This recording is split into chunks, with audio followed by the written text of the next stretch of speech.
Good to see everybody. That's all right. We almost got everybody healed back up.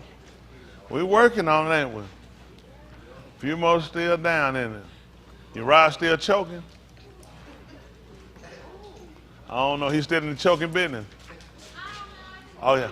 No, I see. Asa said he's still choking. Asa said, yeah, he's still choking. He ain't got no. But everybody all right? All right. Tube to see everybody. Tube to see everybody. Show been tube. Look at him. What do see him with his black shirt on? He up to something. Everybody all right though? Definitely tube to see y'all. Appreciate the press. Okay. We got Akeem here from Zamunda. How we done, Akeem? It is you, my king. That's all right, isn't it? That's all right. Appreciate Mr. Yahuwah to be alive. Everybody getting this opportunity. The world's still unraveling, and I appreciate Mr. Yahuwah giving me a mind. And I'm looking closer and more to make sure I get this thing right. As an unravel, can't afford to be on the outside of it. Got to be on the inside. I was looking today, I saw they think Ukraine bombed some bridge going from Crimea over to Russia. It's the only bridge linking them over. They blowed it up. Well, a big portion of it anyway. So 4 people died. Russia investigating. They feel like this right here might be the real set-off now. This might be make them really go ballistic and make them look at going to drop some over there and really punish them for blowing that bridge up. Because that's the only way we're going to be able to get a lot of his supplies over to Ukraine. So keep your eyes open for this one once Russia get through their investigation. I mean, it's on the common sense anyway. The Russian soldiers run and keep departing out of there. Some people don't realize sometimes it ain't good to keep chasing a man. If a man running, better let him go sometime because he could be leading you into a trick. It don't make sense for him to just keep running. It makes sense for them to just go and make it look like they're getting chased out of there. You bring all your people in there and then just bomb the cities and kill them. That's what it makes sense to do. It just don't make sense for him just running and not really, to try to fight to defend some place he just annexed. It makes sense that he'll look at, just let them go ahead and chase you out, let them feel like they got it, bring their people in, and we're going to kill them all. All I tell our people is, let make sure you're right. The way that thing going now, I tell y'all, if you ain't, you're wasting a whole lot of time. You need to make sure you're right. That thing coming to an end, people. This ain't the world we used to know anymore. You can just get up and go in a mask up world. You go play, you still see sign, wear a mask, keep your distance. You're like, goodness, we still there? And now it's just more and more stuff coming out, more and more ailments, more and more situations. The weather terrible everywhere. It's so bad now Pakistan trying to make a treaty with India. They've been fighting for years. They the same people. One digging their nose, the other one digging their booty. Same people. They're the same people. You can tell one from, you put them in a bag, shake it, turn it upside down, you can tell one from another one. They sound just alike. And all they've been fighting for, don't really been fighting all these years called white people. Yeah. White people came in, invaded, and separated them. And now they broke off into 2 religions. They kill each other and hate each other. The same way we do with each other. Like all Hispanic groups fight each other, even because white people get involved. It's just being truthful. You take white people out the cage, a lot of us don't have a fight with each other. Really, you got your own land, you got my land. Why would I come try to take your house? I can't. Why would I take up a gun to come take your house when I got a house? It's the greed of them. They just can't leave people alone. It's just, if you're in the woods, just you and your family, they need the woods too. You're like, now you need the woods. You go to the beach. You run out, they ain't want the beach because a lot of people don't like in South Carolina here. They actually gave the beach to the black people. After they ended slavery, then white people realized they like to go to the beach. They'll suck it all of them and ran them off the beach. Johnny Cochran was actually supposed to have been handling that case, from my understanding. Then he mysteriously came up, he died. Most people didn't know that, did they? He also was working on reparation for blacks. His death came, he went in the hospital, had been sick, he just popped up dead. So there was a lot of things going. John Conyers, from one of the former congressmen, they wrote up we had the whole bill. Y'all ever seen that bill? They wrote, yeah, they wrote, it was really beautiful. Huh? SR 40, yeah, y'all would get a chance to read it. It was very well constructed. Very well constructed. These were congressmen, blacks that were out, they actually were sending this stuff up and they were sending this to the UN and they were trying to get reparation. Amazingly, they were Christian. They put in there too about the loss of our religion. Everybody knows. You don't hear them talk about it. They actually wrote this up and they were sent to the UN. Johnny Cochran was a part of this. All these jokers dead. John Conyers so old, he in sex scandal. Well, they wind up winning him. He wind up just kind of fading out. Once they get him on a little sex scandal, they make you fade off. That's how they get rid of everybody black. If you got a voice, that's why it don't make sense to me to mess around. They'll use that to come pull the woman. They keep a dead body somewhere to get you. If you're a rapper, they're going to find some kind of drug RICO charge they're going to stick on you. That's how they make black people stay dormant, and a lot of people don't ever speak out because they always attack anybody that has something to say about our issues. Y'all didn't know that? Oh, they'll find something to criminalize you on. They'll get something. If they don't do nothing but just spin you for a while, make you spend up your money to try to fight your defense of innocent, that'll break you. If by the time you come out you innocent, you so broke, really, who cares at that point? So that's why a lot of people, see, this is what we don't do. We have to learn how to formulate ourselves. Because you know when you take the plight of the Negro, of us standing up for ourselves and being recognized, is a plight that white America does not want. They will fight to continue to keep us from existing through the uses of FBI, CIA, Secret Service, any agency they can use, DEA. I'm telling y'all take it for a joke, they'll never let us make it. And the reason is our people hadn't got the intelligence enough to realize you already know the tactics they're gonna use. Why we keep letting them do it to us? We don't ever push to put enough of our people in position where you can control some of the factors. Y'all see that white guy they had in Florida? What was his name? They had on the child sex thing. What was his name? The houseman. The houseman. What was his name? I can't remember his name now. Matt Gaetz. Yeah. Matt Gaetz. They had him tied up doing Trump. And y'all remember Matt Gaetz? Yeah. They had Matt Gaetz on child trafficking, sex charges. Yeah, listen, that man spent so much money legally, they held him up. Y'all do know they came out, the FBI came out, they never had nothing on him. You know they say he had made a man spend up 2 years of money and fought. The man kept saying, I was saying, I don't know why. For me, I've been with you, and I apologize. I said, the cracker know he guilty. The FBI don't mess around. The FBI come out and say they got you on child trafficking. How many of y'all, if they got you, they saying they got you? For 2, you know they came out, they wound up walking and just dropped this whole thing. They never had anything on him. They destroyed this man's life. Destroyed this man's credibility. Just for the sake of doing it. Think of how much damage they can say, well, he innocent. At this point, it's people who would never believe him. That's what they do to people. Now, he's white. See, Trump and all these guys, you know what they're learning now? Welcome to being a nigga. Welcome to the life of a nigga. That they get you, they'll frame you, stick, like he's saying, they took stuff out of my house that wasn't even on the search warrant. Welcome to being a nigga. They can't charge me with that. That's not part of the case. Welcome to being a nigga. And all the stuff that they kicking on crack, they do this. Y'all know everything they saying that happened to him. They do this every day to us. You know, I went yesterday to invited down. They had the blues. I don't know what is it called. Faith and Blues. With our Kanye police officer down here, the chief. I think a lot of him. And his sister down there as well came out to support to see what we had going on. And I watched, you know, in that video, you know, people standing for the American anthem. And they're just standing there just thinking, why can't we stand? Why can't we sing? Why can't we do it? And, you know, it's just obviously clear. It's because we don't see our plight the same way. You know, it's just in all just understanding, it makes no sense. I watch people stand hand on, you know, saluting, I'm looking. And for white people, it makes sense. America was their plight. I can't see somebody as brave that raped me for your bravery. You kidnapping, you lied and cheated. I can't do this, not with a clear conscience. If we could do this, and I thought about, I would love for our people to all be able to stand for it. But in order for it to happen, America has to recognize her wrong. She got to just recognize your wrong. Recognize. A lot of people that die, you ask a white person, when you sing that song, ask them why. They say because of the brave men and women that died and fought for this country. Ask them, what color were they? What were they fighting for? Who were they fighting? You see what I'm saying? I guess in doing it, it denounces you and your heritage, because it doesn't acknowledge you. They'll say, we're all on the same flag. It's all of us, we're American.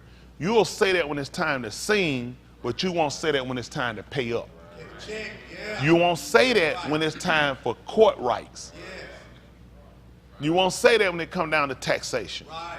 So you'll say it when you say, everybody's stem need to know. It's the country, it's the damn flag. The problem I got is it just don't acknowledge us. I mean, we just how we were standing, I was just thinking in my mind, we should, if we live here, we were born here and our families been here, we should be able to stand up for it. But let's just be practical. What does it really say to you? What does your heritage connect to that flag? Because when you watch them stand, they do it for white. They look at the history of, they have books that's being taught in schools and educated. I don't care if it's private schools. I don't care if it's home schools. I don't care if it's online school. White history is there. My history ain't being taught to me, and it's not being recognized, and it's not being shown by that flag.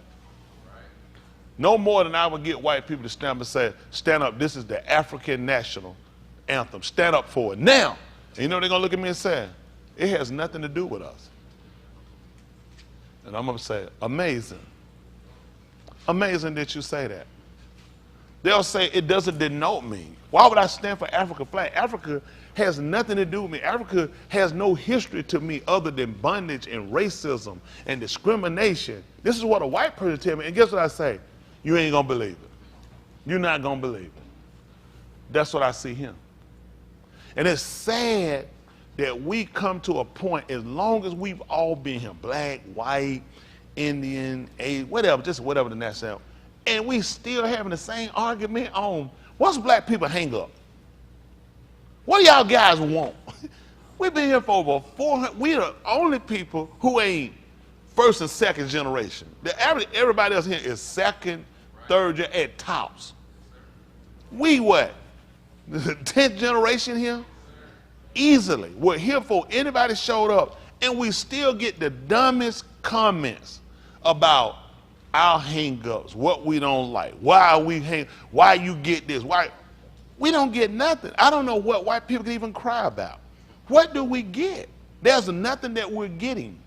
All we get is the smut, the disrespect, the running through, making a fool of ourselves in this country. Nobody acknowledges us. You don't have anybody of color with status that can come out and speak. That's scary. There's not one person we have that's quote unquote black. I'm talking about with status connect, they can get up flat footed and speak for us. Not one. They'll shut them down. They will wreck everything they got. It's not even a group of us. And you know what? And the so-called Negro actually think he's advanced. There's nobody. There's not one group that can get up flat footed and say, this is what we're going to do and we're going to be our defense. They're going to get you. You're done. And you know what? Our own people will help take you down. There won't be no white man going to take it. It's going to be our own people who are going to get in, who are going to try to take it down. And it's going to be for your liberation. I was watching today this late. I'm going to reach out to her after Shabbat. I'll get where when the Shabbat's in. But I just haven't watched the news. I was watching. They showing these quote unquote people of color. One is a billionaire brother. He's kind of light. I didn't realize he was a brother. He was like, with everything he has and what he does, he said he still don't get the respect. He said, I still don't get it. He said, they don't respect me. He said, everybody thinking I'm an athlete. He said, I'm not an athlete. I'm not a rapper. He's a billionaire. I'm telling the man paid. He's in the top 1% of them. He's like, I don't get respect from him. He said, they always assume something about me, you know. And he said, I'm not a rapper. I don't do anything. The man is a businessman. He said, I'm a businessman. They were like, the man is making so much money right now. While he was doing the interview, he really has set himself up. They were showing different people who've done well for themselves. They had one chick, one lady, I think she was in Chicago, and I really like it. I want to reach out to her. She makes a drive to go out of her way to buy nothing but black-owned products. She's black-owned nail shop. She said, she drove, they showed her. She said, I go here, she get her daughters down. She said, if she went through her house, showing all her products in her house, black-owned. She said, I got rid of all my Italian stuff. Everything Italian made, black-owned. She said, these shoes, they love them. I kick them. I said, black-owned too. She said, I'm straightforward. She said, they said white people hate them. She spent her time, she said, I devote my life to buying black products. She said, I go through and find companies. She said, these people be surprised how many companies that you buy from are not black owned. She said white people own the company and use the black narrative to make you buy. She said I expose her. Oh, they said they hate her. They said she hated. She said they can hate me if they want to. She said I don't care about what white people say about me. She said I'm just looking at I support black-owned products. She said I got to wear, all she do is black-owned products. She put them on there. She just letting people know you can buy black. She got rid of everything pretty much on her house is black. She said she went through, she would call a doctor. She said, listen, I go through my insurance. I go through every doctor they got. She said, I look the names up that sound black. She said, and I put them in Google, look them up to see the picture, not black. She said, I'm supporting black-owned. That's what I buy. She said, they can hate me. She said, I don't care about what they feel, what they think about me. I said, finding somebody who don't care. And it's time that point to where when we're talking, when we see a conglomerate of Mexicans, Hispanic, just say Mexicans, okay? That's in the Hispanic family. We sound and go, what would they say? Man, they just racist. Look at them, all of them just together. We say, they Mexican, that's what they do. That's what we do. We say a whole bunch of Indians. What we say? Them a bunch of racists, they Indian. Why they all together? Why? We say they Indian. So when we come together, we say, why is it we racist? Why is it we racist? If we're saying we want to support to help keep our people in business, in industry, give our kids something to look at, all these different colors in life you get to see. You know what happened? You look in a crayon box, certain colors are going to be used more than others, just like pens. People don't buy white pens. People are going to buy a pen, blue or black. They put the narrative, push what color they want you to get. So we got to start pushing the color inside of the coloring box. This is a color that needs to be used. But certain color kids going to use the blue. You give them color, see what color they're going to pick. They're going to pick certain colors they're going to get used. You've seen crayon before, anybody there? Some crayons going to be worn out because they get used more. All I'm saying, I want to use the black crayon. I need to use this crayon more. I need to make this a more popular crayon where people are said and they'll get it. I said, being honest, people need to know. How do people see you? When you get mixed with any percent of us in it, you ain't what you think you are. You a nigga. Don't fool yourself. It don't dominate. These folks ain't no fool. Oh, soccer can sit there and hit that tennis ball. She don't keep saying on soccer. Go sit down somewhere and sit on folks walk on the thing and start speaking Japanese. They don't speak nigga. What's up, coon? You a nigga. You tell them folks you Japanese, them folks laugh. Them Japanese people, you think they respect us? Say, oh yeah, she's definitely Japanese. Gaji. What's she? What they call it? Gaji. Gaji. That's what they call you when you mix. See that Gaji. That's what they do. Now, as long as you winning and you represent the country, in real talk, they sound that's a nigga. Yep. Nobody respects you. But you know what? And rightfully so, because you don't learn. You got to learn to respect yourself. You got to stop thinking when people are saying things to speak you up. That's not no division or racism or nothing that. You need to be able to you need to stand out in the crayon box too. Every crayon that got to hold its own. And certain colors don't get used because certain colors ain't liked by other people. Like it yourself. I ain't trying to push other people to use the black crayon, I'm going to use it. Everybody going to use something that look like them. Everybody going to use something that favor them. I think every race should have a pride and should have something about themselves. I don't think it's wrong for white people to feel good about themselves. I think it's bad when white people feeling better about themselves is off the backs of blacks that you beat and you lied to, that you rape and you murder, that you incarcerate. That's wrong. Get your ethnic pride because you actually build something off of honesty and integrity. Don't get it off me, nigga. Ain't that right? Trying to shine off me, and you're a thief and you're a liar, and then telling me to respect it. Man, I tell you, that's just how I am. I want us to feel better about ourselves, so we'll be supportive. If we're going to do anything, we got to build up ourselves. Other people will buy from us too. Whites buy the product. We buy from whites, don't we? So you make a product. If you make a product and it's a product I can use, I don't have a problem buying a product if it's an Asian make it, a white make it. I just got a problem with when we try to support one another, all of a sudden it's racism. You know what I'm saying? All of a sudden, there y'all go we're not trying to buy.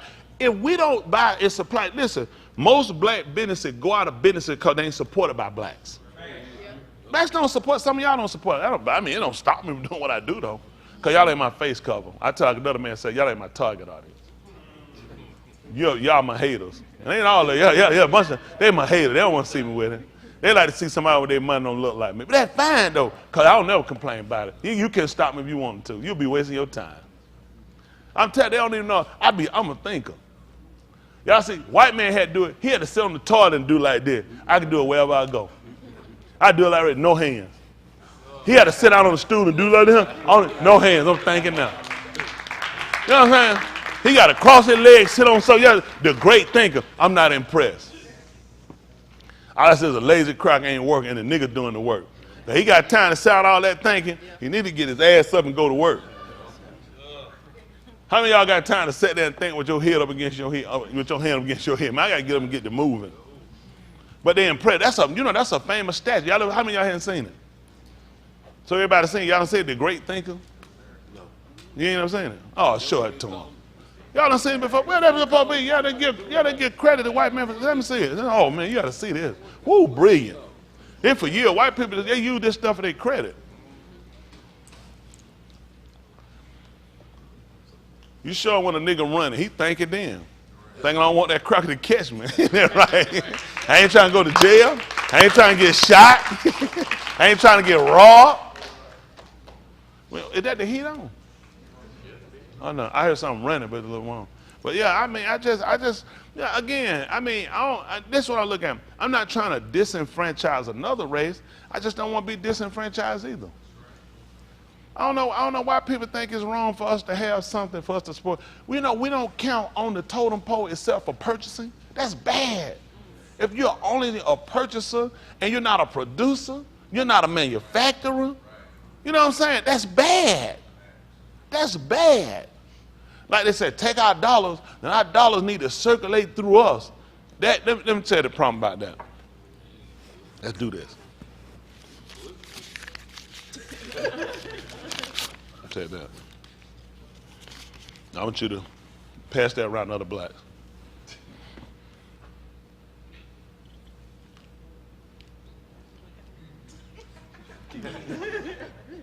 I didn't got that thing going on. She said, this for me? Listen to the sound. Somebody didn't want to let it go. That hurt the system too. And pass that thing around. Let's see how it works. Show you the sign. That's all. I'll just show you the signs of it. This is the illustration of monies being passed around through our community. Okay? This is right here what he prided himself on. The man butt naked. I think y'all put some clothes on. That's the first thing. This is stuff they'll send out and they get accolades from them. People get accolades. White folks are travel. People carry their family, they sit around and see this foolishness. You know what I'm saying? This baboonery. And this ain't even baboonery. Look at that. Y'all see that dollar working? Sir. Yes, sir. Yes. Is the thinker in New York?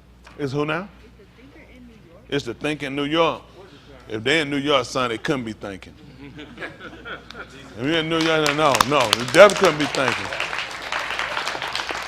If you still there and you see how bad it is, you definitely not thinking. So we know the thinker thing. The thinkers down here, we think about making it. We in there right. The real thinker think about making it. No disrespect to New Yorkers. Just overall the cycle. It all just cycle. A lot of blacks ran up there and they wound up, and they run up, you know what? They wound up having to run right back to the South. Yeah. The high prices, the crime, everything, they purposely run you out of there. Yeah. A lot of blacks were sold back into slavery from New York too. Did you know that? Oh yeah, go to New York. New York guys had slaves. New York sold them right back down in the South to slavery. Yeah. I don't know when they're going to catch on to it. Hold on, Alicia. That thing been passed. You said, that's what happened here. What am I doing with this? All right, cool. Don't stick it up here now. It don't matter. I'll go in there now. Now, I paid $5 to hold a titty. I know I go on a titty and get $5. All right, don't try me now.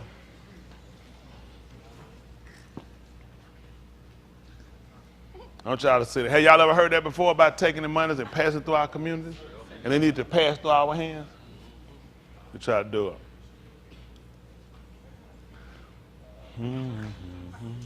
See that? That's what he's thinking about right there now. How to get dollars out of the black community. So we'll see the science of this. How about that? We do it because that's what they tell us. And it sounds good. You know, we need brothers. We need our dollars to pass through our neighborhood. You be saying, I ain't never thought that before. Yeah, we can't get to Justin. Not yet. The only reason why I say that not race, I want them to see. Just see what happened. Then just get it. Mm-hmm. There you go. Huh? You got to feel that they didn't get it. In life, it's always going to be somebody ain't going to get it. It took you a long time. Now, this dollar bill, this $5 bill we use, we illustrate. I know everybody didn't get, but we ran it through a lot of people's hands. I want to show you. Y'all have all heard that before. Yes, sir. And how much did it make? That same $5. That's the problem with the dollar passing through our community. The dollar has to go in our community, but we have to have a plan to where the dollar can inflate itself. If the plan is pass the dollar through like we just done. Now, how many of you guys are richer? How many of you guys have increased your wealth from the dollar going through the neighborhood?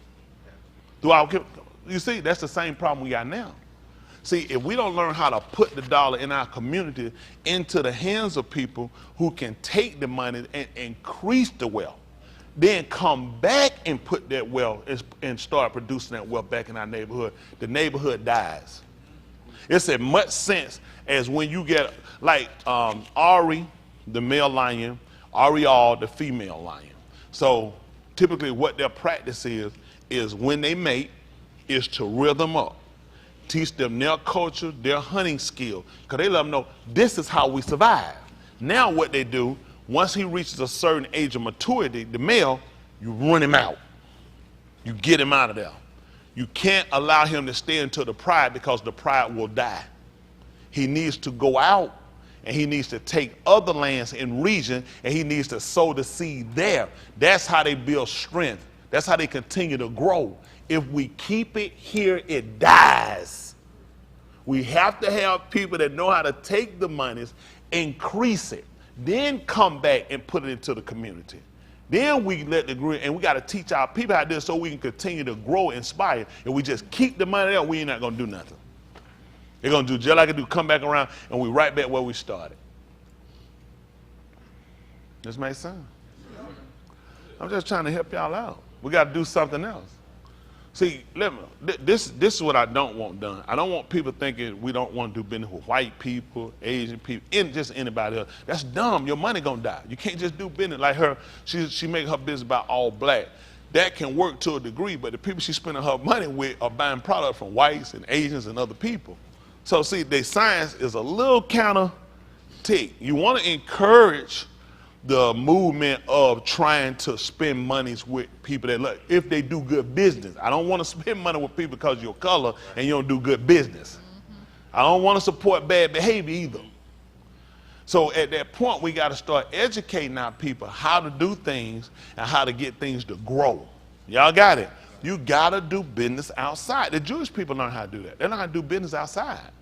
They'll still come back and they'll influx their communities, but they do business outside and they learn how to make businesses that they don't have, that they have to use. They learn how to saturate the business and control some of the business tactics.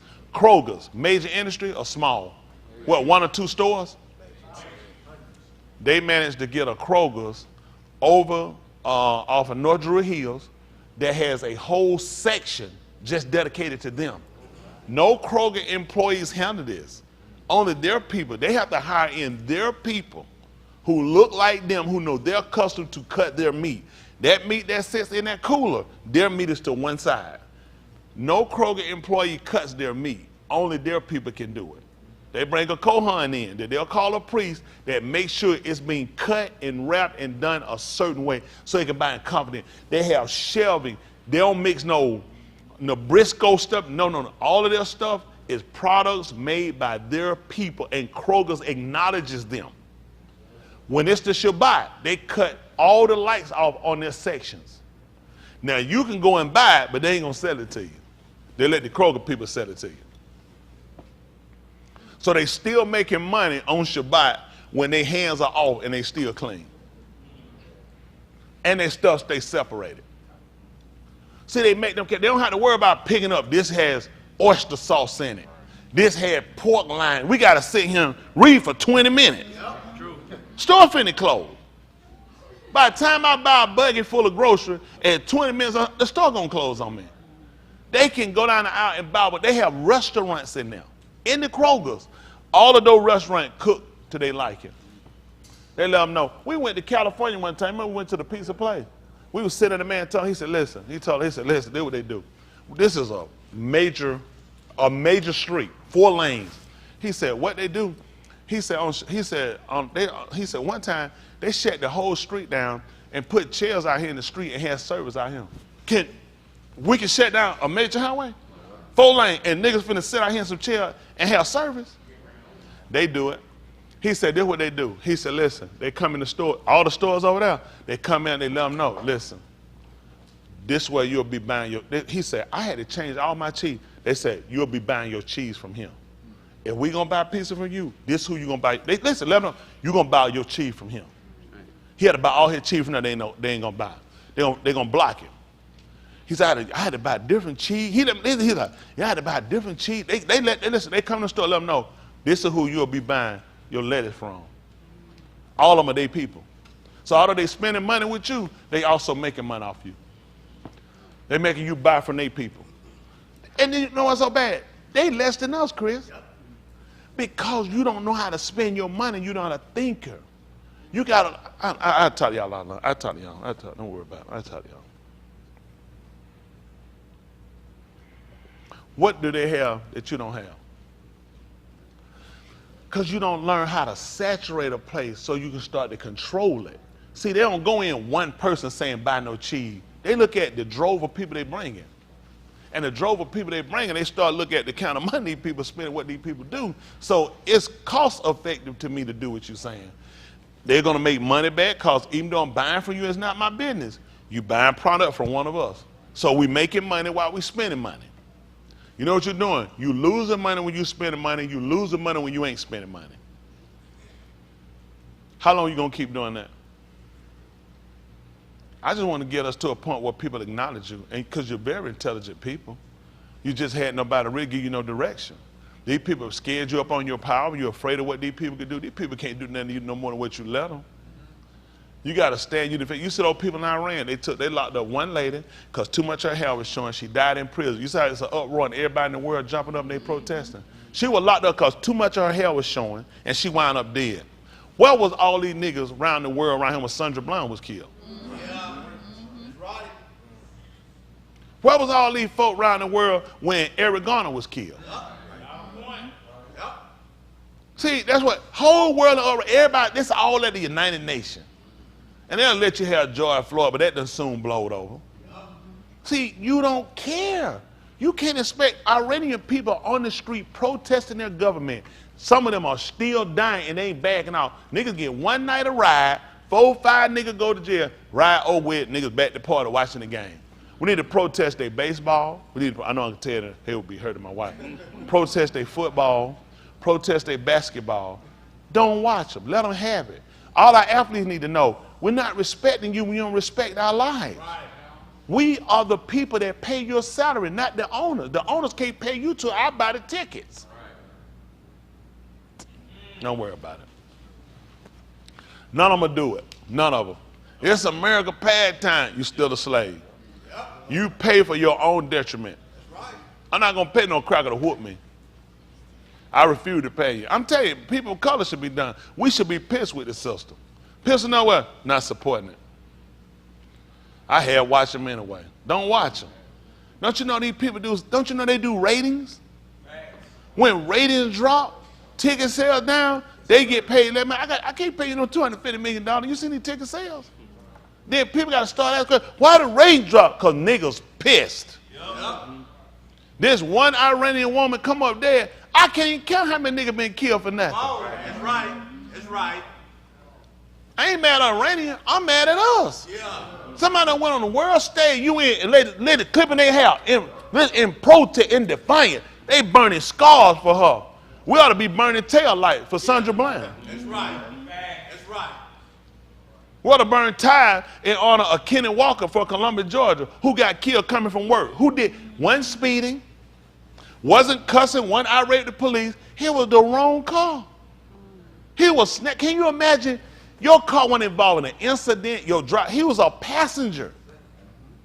It was not even, I pulled them over, they were doing something suspicious, they were weaving. It was the wrong car. They were coming from work, snatched him out the car. He wasn't know. Why wouldn't I ask if I get snatched out the car, we ain't doing it, I'm throwing the ground? What did I do? And he got 2 shots in the back of the head? And these folks protest about a scarf? She was 22-year-old with no family. Kenneth Walker had a wife and kids.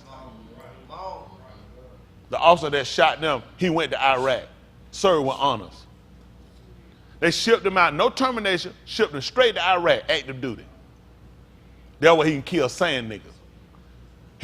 He worked to stop killing homegrown niggas and went to killing sand niggas.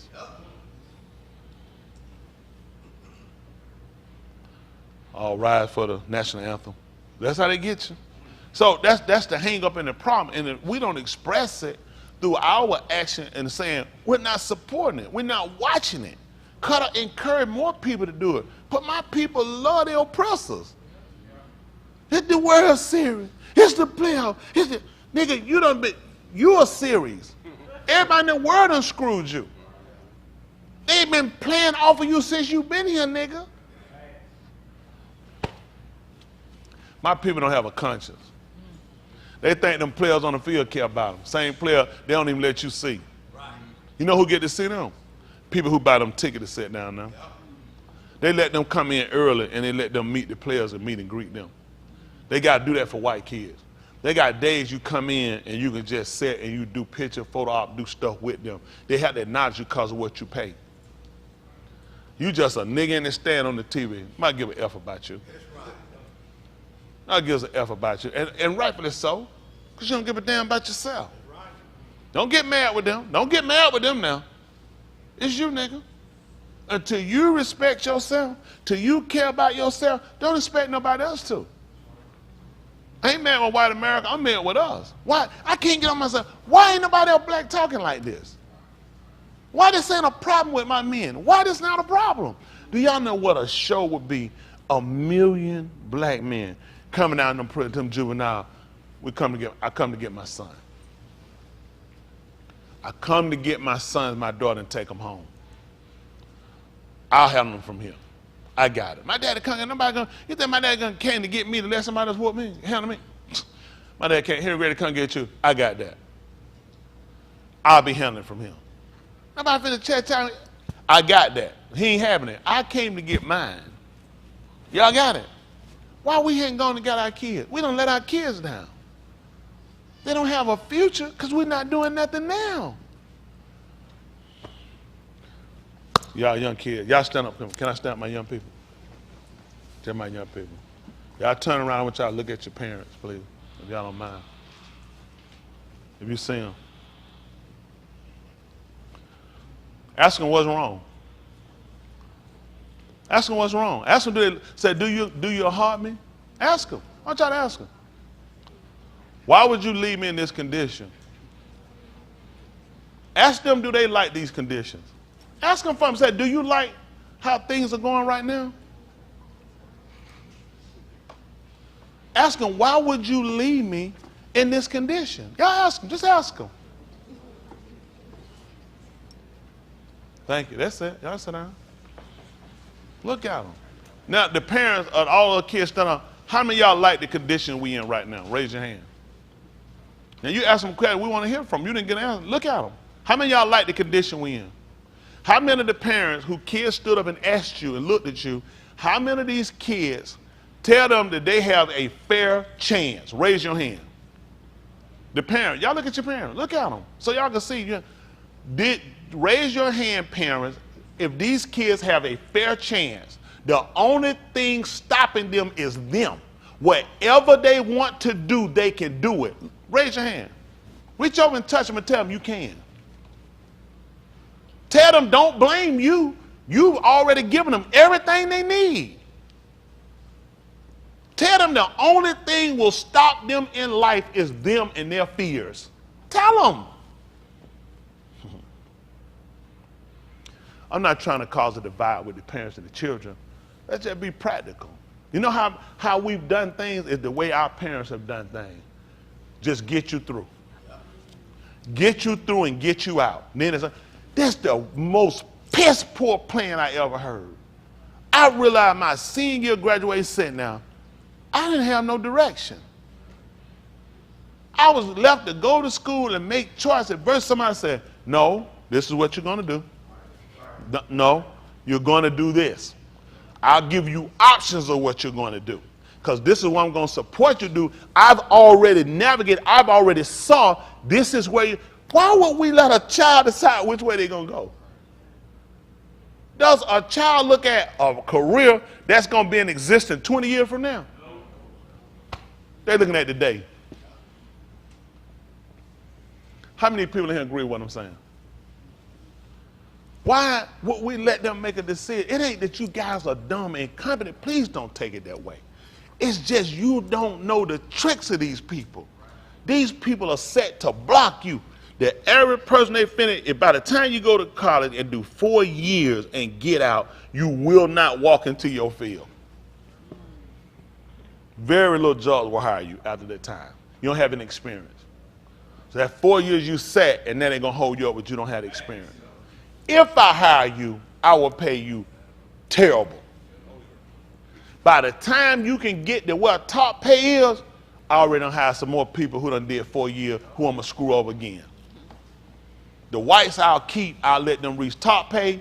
You guys will keep struggling. And when I let you go from him, when you go to somebody else and they'll let you know, well, you let go from your last job. I might have somewhere around here if I work something for you, but I can't pay you that. Now you get screwed around this whole time. Am I making this up? How many people gone to college and did 4 years? Can I see it? Look at their hand. I want y'all to look at their hand. Look at their hand. Y'all see, do my young people, can y'all please look at their hand? Look at the hands of these people that did 4 years in college. Look at them. Look at them. How many of y'all walked right into your major when you came out of school making money? Look at the hands up. Are y'all looking at all the hands up? Ray said he walked in there making money. You walked in there top pay? You said not as a what?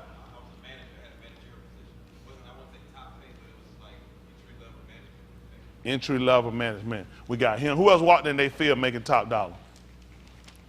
We're gonna go with him. He walked in entry. How many of y'all went to college, 4-year degree? Raise your hand, please. Y'all see all these people. Look at them. Look around the room in the back. You got 2 back there, 3, 4, 5. Look at them. You got them up here.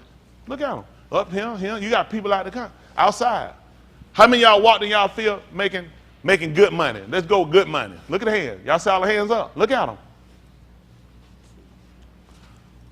One person making good money. 2, where they at? Oh, Dwayne. Okay. He went engineer. Okay. Did y'all see how many hands were up?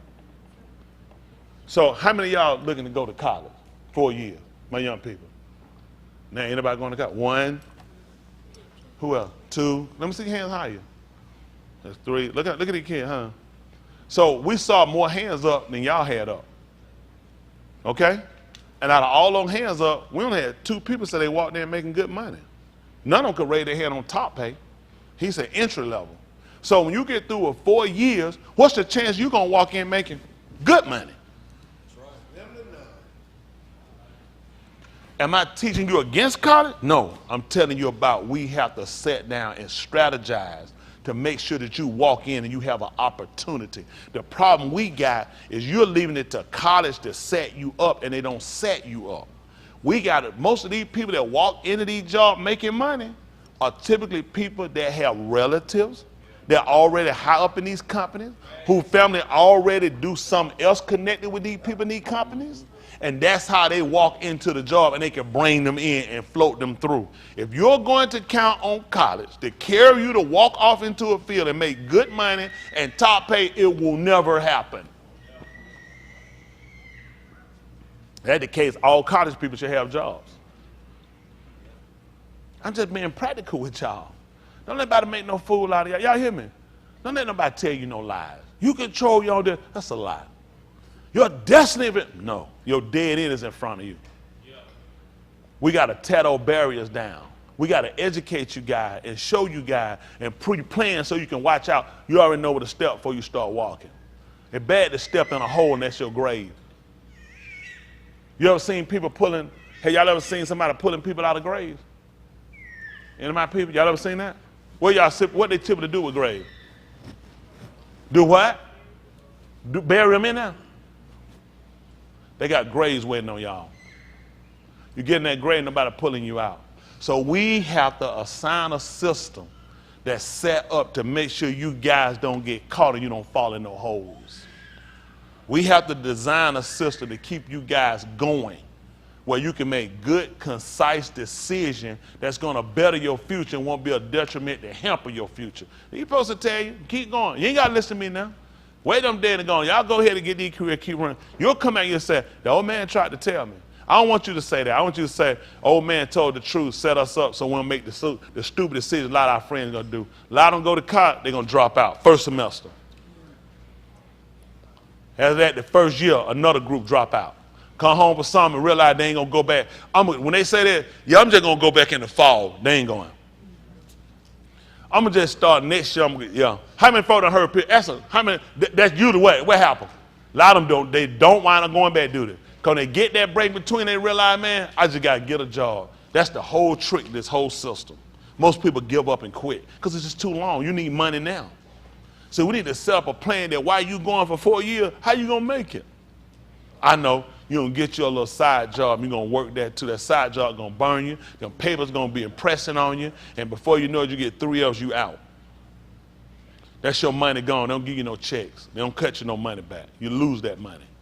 So we need to set them up. When these kids get in here, they got a plan. We can pre-plan for them to set them up. You need somewhere to go when you leave them. Yeah.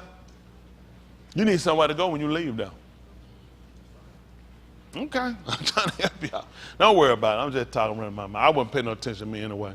I'm always borrowing, begging, telling lies. So if I was you, I would never pay me any attention anyway. I just like to scare people. That's how I get members. Just make up stuff. These people tell you, pull them out, they'll tell you. I just like to run my mouth, make up stuff. I don't want to see y'all be no stupid fool. You sit around that stuff, just study, just get more and more interest, more and more interest, more and more interest, more and more interest. You start off at 30,000. What kind of number we can hit? Well, give me a number. How many of y'all start off at 25, 30,000? Got one back there, two. 1, 2. I only got 2, 3. Y'all look at the hand. I got a pyramid. 3 of them. They start out. What y'all say you start out with? 45? 25. That ain't too bad a number, is it? Asking what? Can y'all young people start asking? So what that number is now? Would you share it with them? 150.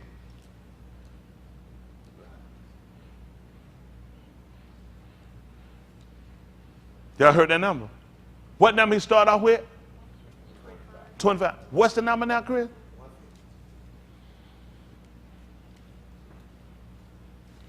Do you mind, kind sir? What number you start off with? 29 or 30. What we at, 31?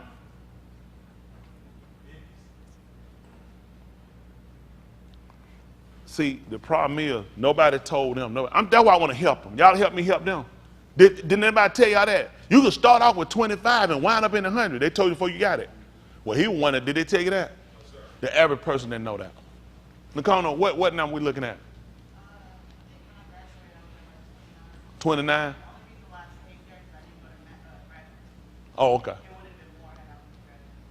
So that's good. She got to keep her down. But a lot of these people, it'll just keep increasing because you get out, you got to try to work. And when you look at trying to work, pay bills, pay for a house, listen, your biggest 2 debts is going to be a house and a car. If you got a house, you're going to need a car to get around, okay? When you start looking at that debt and you start factoring in a $300-400 student loan debt, I'm going to have to defer that because I got to pay my house and I got to have, and typically you'll need a credit card sometimes just to kind of, a little something get around. Plus, you ain't going to use it but a little bit. That's maxed. So now you're paying the full $15 a month. Man, I'm going to knock that right out. And you done kept going back, paying minimum payment. That thing done went up at max now. So you ain't got no $15 payment. And I got a student loan debt. And I got lights, water, insurance I got to have. Then I need to buy stuff. I want to eat. I want to go out somewhere. I just ain't got it. I just keep deferring. This thing just keep building up. Now this big thing is holding over your head that you can't use. Now you stuck. See, if these people, that's what, people not fair. If you just had the information, at least if you've done it, you can walk in aware. Most of our people walk right into detriment and don't know because they would have made a different decision. You're going to be holding for 4 years. If I'm going to hold out of the real workforce for 4 years, I got to walk out and say, going to pay me some money. I can't walk in no $35,000 no year stuff. Now when I've been on hold for 4 years and I've been working part-time because I got papers and class, and I'm going to walk out the struggle. I could have stayed on this job and never came there. So you guys got to make decisions on getting careers. Getting something you can use. Then you got to get something that has an alternative. Don't go and stay one mind doing something unless you're going to be a lawyer, a doctor, or something like that. Y'all going to something and all you can do is one thing, leave that junk where it's at. Do dual major. You don't lose out. Get something you can use it even if you lead at people. Don't have to count on one person or one company to get you to use it. Otherwise, you can flunk out quick. I'm talking about this after school. You got. Am I telling them right? Because I ain't got the degree. Y'all know I'm counting. Am I telling them wrong? No. Do y'all agree? Justin, they'll hear you. You agree? Yeah, I think if you go like a doctor, or lawyer, or something like that. You know what you ain't gonna find? Homeless doctors, starving lawyers. You're gonna find plenty of broke niggas. Plenty of broke niggas out here. Because they just went for something to cute themselves out and do something. Their computer stuff, a lot of folks going for, a lot of that stuff throw in the trash. These computers doing way too much. Listen, niggas finna be outsourced. You ain't smarter than the Indians, okay? So let it go. You ain't smarter than them. The current computer, you're not beating the Indians. You ain't beating the Chinese, they stealing technology, okay? They're saying these computers are more and more stuff. Everything throw away. Go ahead and get you a computer repair store. When the last time you got your repaired? I remember they had TV repair. When I grew up, TV repair shop. You remember the TV used to tell you remember you used to go buy a new one every time? They were too high. So with computer, you can get a computer for pennies. You just get that junk and go get another. Because you know what? They're going to force us out. Too many of our guys run this stuff. You got to start watching. Futuristically, where is this world looking to go? Where are they going? You have to be smart enough to watch this and navigate yourself to look at, I need a career that I can constantly be in. I do building. Me and Dwayne, we do building. You know what they do? You can order home and snap it together. Yeah. They don't push everybody out of him. I don't need no build. Listen, you get the plan and get it. You pretty much like a Lego. You can snap it together. Already pre-read. Listen, let me tell you what they got. This been some years. Most folks don't know they got it. Do y'all know they got houses you can buy? They already put together. They just come there and put on your foundation. Listen, deliver the whole home already. They build it in the warehouse. Snap together, deliver it, and drop it on your foundation. Yes, these Mexicans don't know. They finna be gone. Paquito. That's how much time they got. Little. They have little. Paquito. Y'all hear it? So a lot of stuff that people trying to get into, trying to do, you better get smart. Listen, white people the one that set the standard on what's going to be next and what ain't. Not niggas. Don't listen to no niggas. These niggas don't know nothing. These white folk decide what we, listen, we got parts that don't make no more. What part did niggas play in that? Who make those decisions? What's going to be deleted and what's going to be future? What we finna get ready to do? You think I listen to these niggas try to tell me about what's getting ready to happen? White people make them decisions. You have to be able to see down the road. You got to learn how to connect yourself with people that know what's going on so you get insight. Niggas, the only people just jump out here on a wing and a prayer. White people jump out here, they know because we the ones set it up. Huh? Hunter Biden made all that money off of luck. His daddy set it up. See that? White people said that Donald Trump kids made money. Why you think they saw them? Them kids ain't luck than that. They set things up for them. And your kid gonna be like them. You setting them up too. They gonna get the riches, your kids gonna get the poverty. Already I'm telling y'all this, I want y'all to be smarter than us. That's all. I want y'all to have a better chance than we have. Everything we do, we had to go out here and fight and scrape and scrounge for it. White people just create it, make it up, make a law for it, and that's how it happened. And we said, man, how they get that fortune? A new company come right out, and they just helping to get the stocks, and they made millions of dollars. Why that couldn't be me? Because you got a nigga color tone in your skin. And you ain't white, and white people create it for themselves. They write bills with intent for money to be made, and they set corporations up and put their family and peers in it. So they walk right in the money. Then you know, how they do that? Man, why that wasn't me? Man, they just lucky, man. Man, they ain't lucky, they created. White people make the waves. Nigga wait on the wind. He just sitting out there. I'm just waiting when the white man say ain't got time for that. He buy fans and put on the water and blow the water. Yeah. The nigga sitting there wait. Oh, here come one. It didn't come. I just got to pray and wait. White people don't have that time. They create the wave. The wave that drown you, the wave that put you under. It's because you're not minded to work together. Focus on your salvation. Focus on building you a collage, a group of people that's minded to think the same way, that wants to work on your future and not your detriment. When niggas work separately, that's how they kill us. In the animal kingdom, nobody works separately. People work together. You will never see an ant dragging another dead insect and the other ant just walk around like, that's on that nigga there. I'm getting the back end, you got the front, I'm jumping in the middle, let's take it home. If you see an ant dragging myself, it caught my partner, man, heard it. But I'm sending radars, I'm sending out, somebody be coming in a minute. They built to do 10 times more than what they got. The white man broke you out. You can't produce what one man supposed to do as himself, let alone try to do the job of two. It don't make sense to tell our young people. I can't tell you guys here, you got to be able to do the job of two men. Not practical. They're not built that way. Mom and dad played with them, softened them up, ain't never pushed them, never gave them no ambition, no drive for nothing. So they just sit around and just wait. Might as well just get you a can and sit back when somebody drop something in a cup. Nobody never got rich doing that.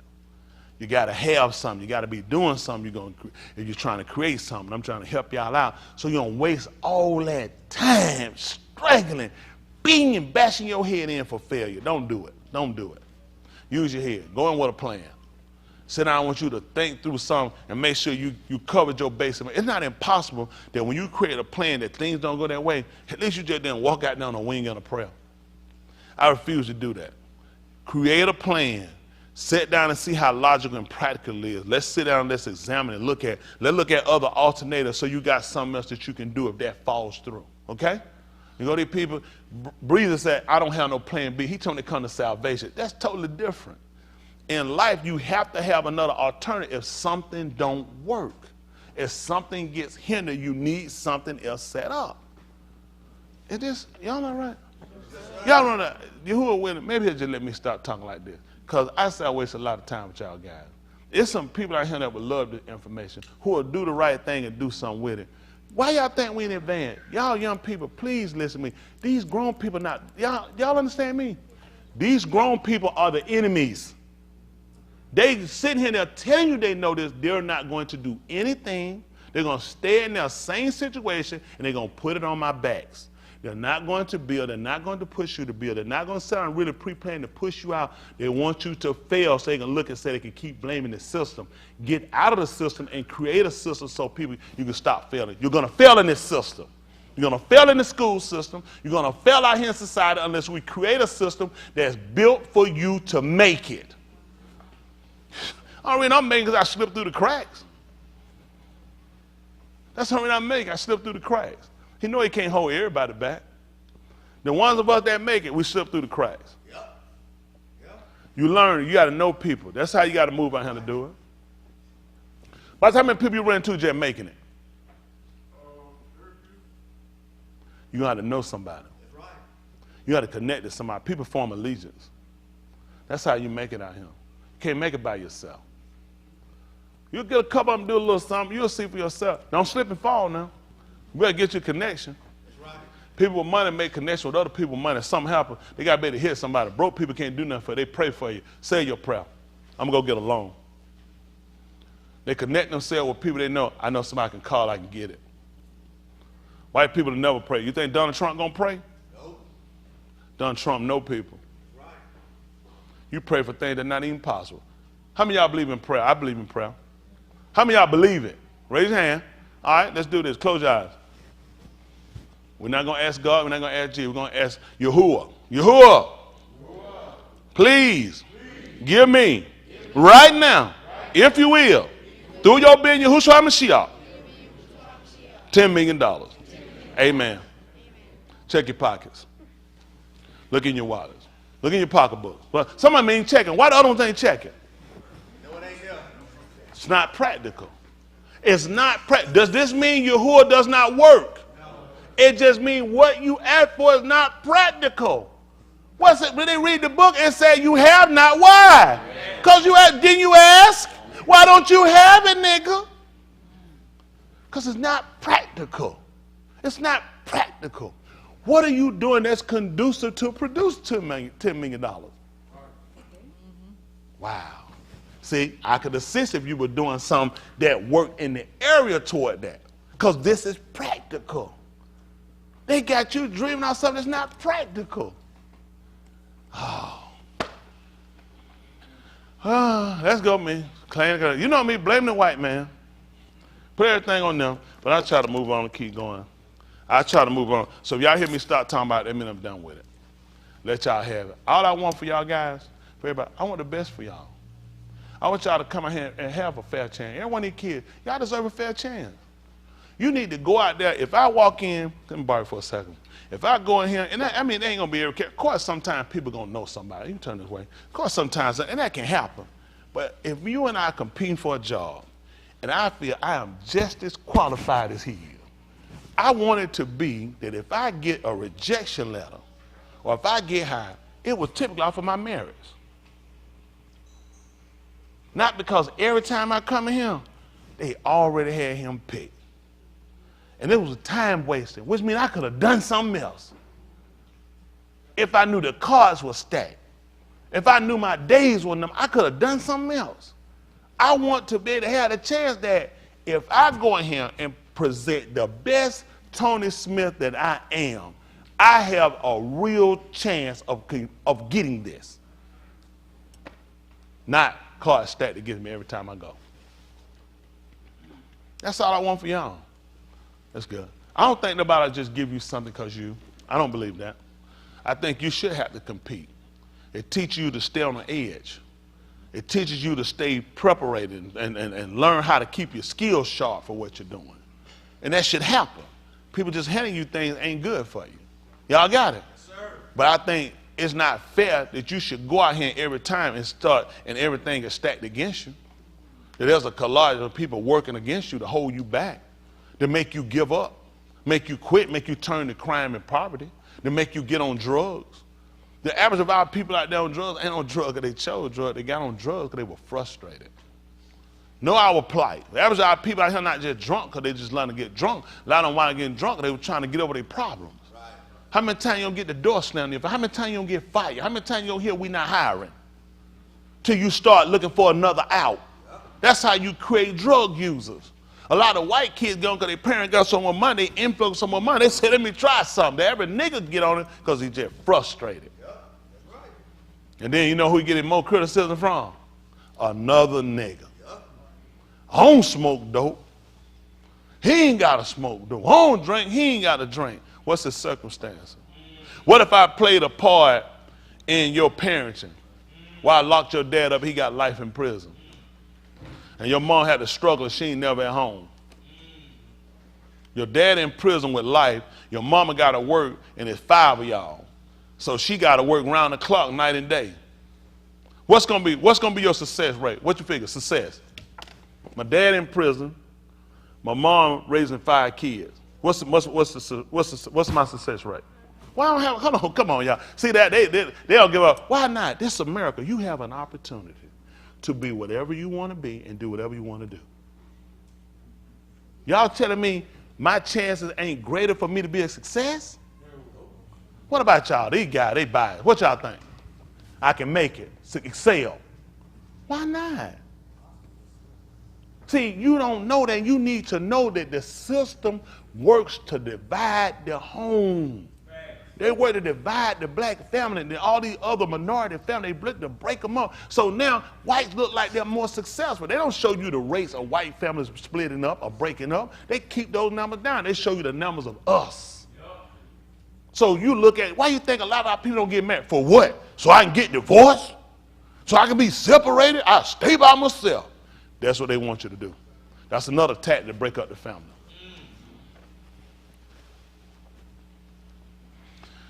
Woo! I know y'all didn't pay to come in here and hear that.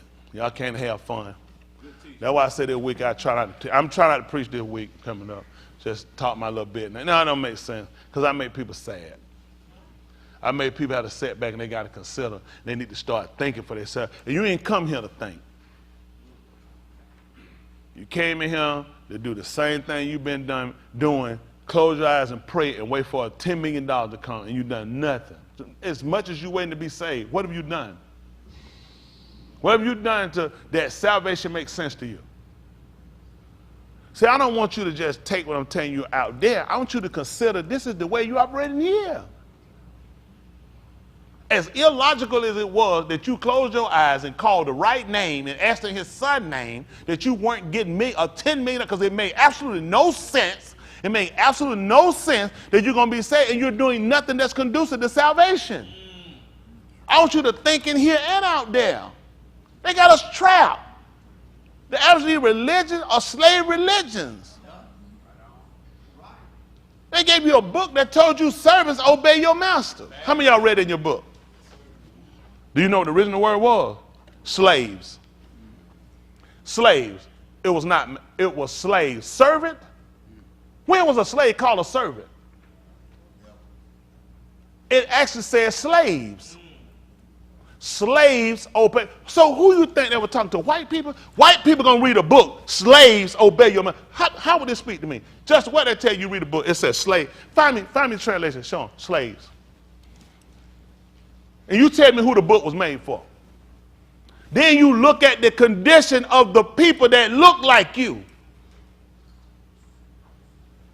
I make no fool out of you. And we wonder why white people didn't go to church. I wouldn't blame them.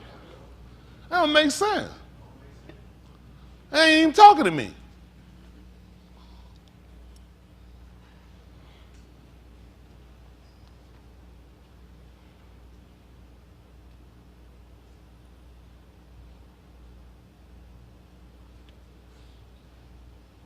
You trying to find a book that it's in? I tell you, servants obey your masters.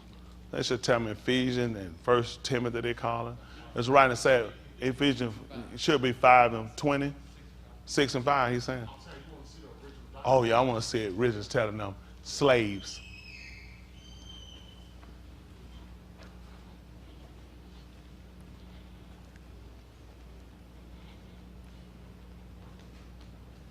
See, if you don't get people to talk to you and tell you what I'm telling you, you'll never be a free thinker.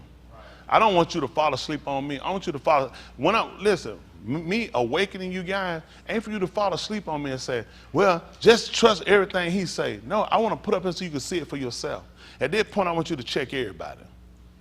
Everybody got to be checked. What's it going to hurt? You questioning me? You trying to go there? But I just want to see it. You ever heard seeing is what they call it? You never seen a lot of stuff they told you. How exactly did you wind up believing it? And they got a saying called seeing it. Yeah, y'all heard that, seeing it, believing. You ain't seen none of that stuff. How you believed it? They'll put it on me. They from Missouri if I tell them something. Yeah, I'm the show me state. And they showed Mark Brown too, didn't they? They ain't show you the whole video though, did they? The show me state didn't show you the whole video. They told you what happened. Yeah, I pulled up. I told the guy at the street, and he went on the passenger side. I can see that. I'm on the passenger side, punching through at a police officer. Hit him in the face through the passenger side, and he let me do this. And then he gets out, and I'm street staggering, and I'm coming. He shoot me, and I'm still coming. You seen that? No, I just told you to you, but just a show mistake. They show you you're stupid. They use it when they want to do it.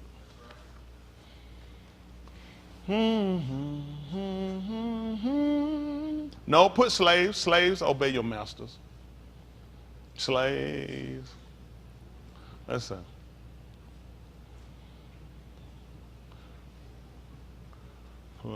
Ephesians 5:20, Colossians. Ephesians 6 and 5? What in the world is this? I'm so confused. This is in the old translation. I'm sorry, I can't read. Y'all know I can't read. See, in the old slave Bible they had. Look at this. Who is this? Do what? This they get you. That's spiritual. What this say? With And with. Just as you would obey. Now ain't no Mashiach, that Christ. Christos, Greek. He created your narrative. Look who they talking to. Just, could you be ever so helpful to me, please? Can I borrow you for a second? Just you, speaking for you, but I know you're the wife.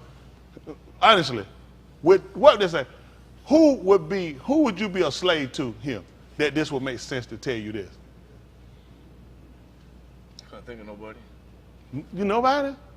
You couldn't think of no race you need to obey. Oh, hold on for a minute.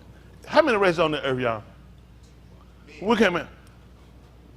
This taught you slaves or slave. This all of slaves. So it's more than one of them. And they need to obey their earthly masters. So how many races would they be telling you need to obey? None. None. Because this would be talking to how many white people? None, I guess. None. And it's exactly that. Let's see these niggas. Niggas, who this talking to?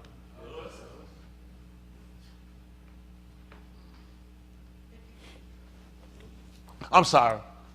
As y'all saw, this is the old translated Bible from way back. And now, for the niggas who saying they ain't dead, y'all want to come around and sit there? Y'all come sit there. Yeah, y'all come be so kind. You know how we use all them new words now. Let you hear me around. That's that. What kind of new international version? Malcolm, you see that? You see the other one up there for the niggas claiming they ain't dead. You see they call them. You see this? The New Living Translation. Tell the slaves to obey they earthly, because you know they'll figure niggas say. Because they know y'all niggas. My master in heaven. They made sure they clarified for that. Huh? They made sure they cut because they know you. You ain't finna trap white people. They know how you. Well, who ain't gonna say that? Think about how we looked at it. As the nigga, what we saying? That's not talking about nobody down here. That's talking about my master in heaven. See, I'm a slave for Jesus. Can you be that? Now, the new international version came out with slaves obeying a earthly master. So which means, where would they have possibly translate this from? From the original white writings that has always called you slaves and referred to them as masters? My people, y'all too smart, man. I tried to trick y'all then, didn't I? That's so silly. See how y'all caught that? Can we see when, boss, could y'all be so kind to find out when was the new international version, when was this written? Please, kind sirs, if y'all be so kind. And find out, this product back in the 1400s. Y'all look at it and check and see when that was. That's why I told you. Anybody sat around, you read that slave, every time I refer to King James Version, I call it a perversion. You see why? What you think they tell me? The Negro, they had the Bible, it was called the Negro Bible. The Negro Bible. It was for y'all young people to know the Bible was written to enslave blacks. Any island they going to? Any Hispanic place. Now, what country you from, Sweden? El Salvador. Tell them how there's a large Aboriginal nation belief. What's typically belief? Catholic. That's probably Hebrew. What is Catholic religion up under? Christianity? Yes, sir. Now, she Puerto Rican, by that time. For what you know of Puerto Rico, what's going to be larger like Aboriginal belief, Hebrew belief? Straight Catholic? What religion could that be under? Whenever white people conquer somewhere, they leave their footprint. This is what you leave to keep a slave. That's why none of these people will fight against them. That's why all these people will support them and pray to them. Because first of all, I teach you what you are. You are a slave. Yep. I am the master. Yep. That's why they gave you Jesus. He looks like them. He don't look like a slave. It'll contradict the message. That's right. The message is slave. Who the slave? You the slave. Who y'all been taught with the slave? White people? Nope. How many of y'all kids in school? How many of y'all kids take history of taking history? All right. How many of y'all reading history about white people being slaves? Hold on for a minute. Let me stop there. Can y'all, are y'all paying attention? Because apparently these kids not being educated. How many of y'all kids in school? How many of y'all kids taking history or take history? Let me see your hands. Let them parents see the hand. How many of y'all know about blacks being slaves? How many of y'all been taught in school from your book about white people when they were slaves?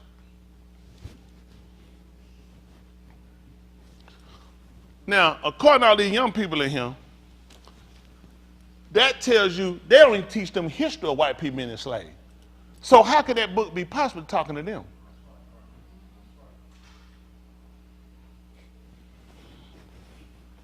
Amazingly, when they showed you Nat Turner movie, the white man told him, he kept talking to him. Servants, obey your masters.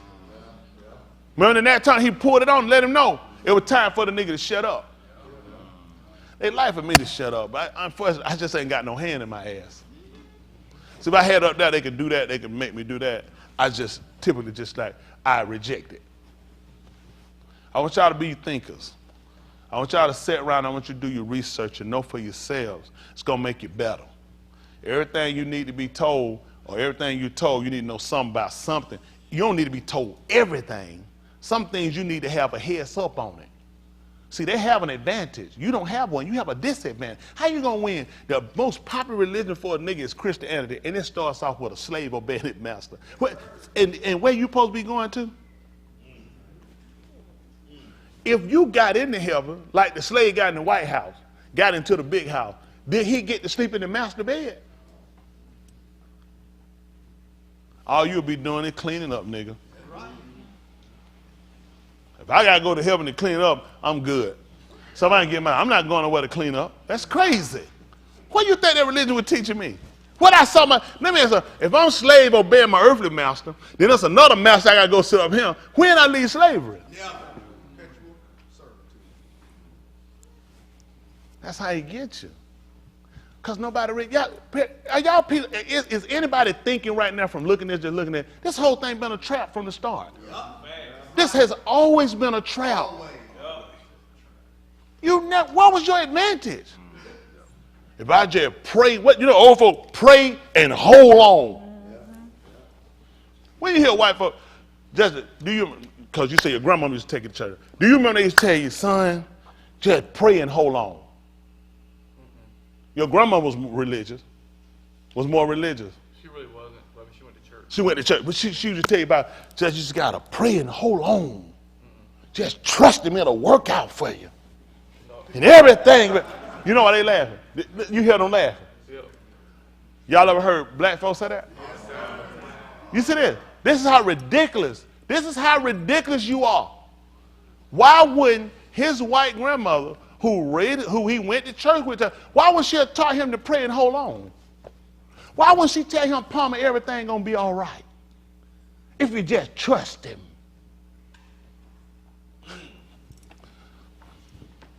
That don't bother her, do it? That don't bother her that white people never had that conversation. That's retarded. That's right. I made it up. The whole thing is a lie. Why would I tell them that? That's for poor people. That's why we spend more time in a lot of religion, and the reason why, y'all see how much ground we have to cover? Because it's so disproportionate. What you believe don't even make sense. This has always been your stumbling block. It makes no sense, borrow for a second. You the man with this, that beats me, you the man that mistreat me, you the man that hold me down. Come on for a second.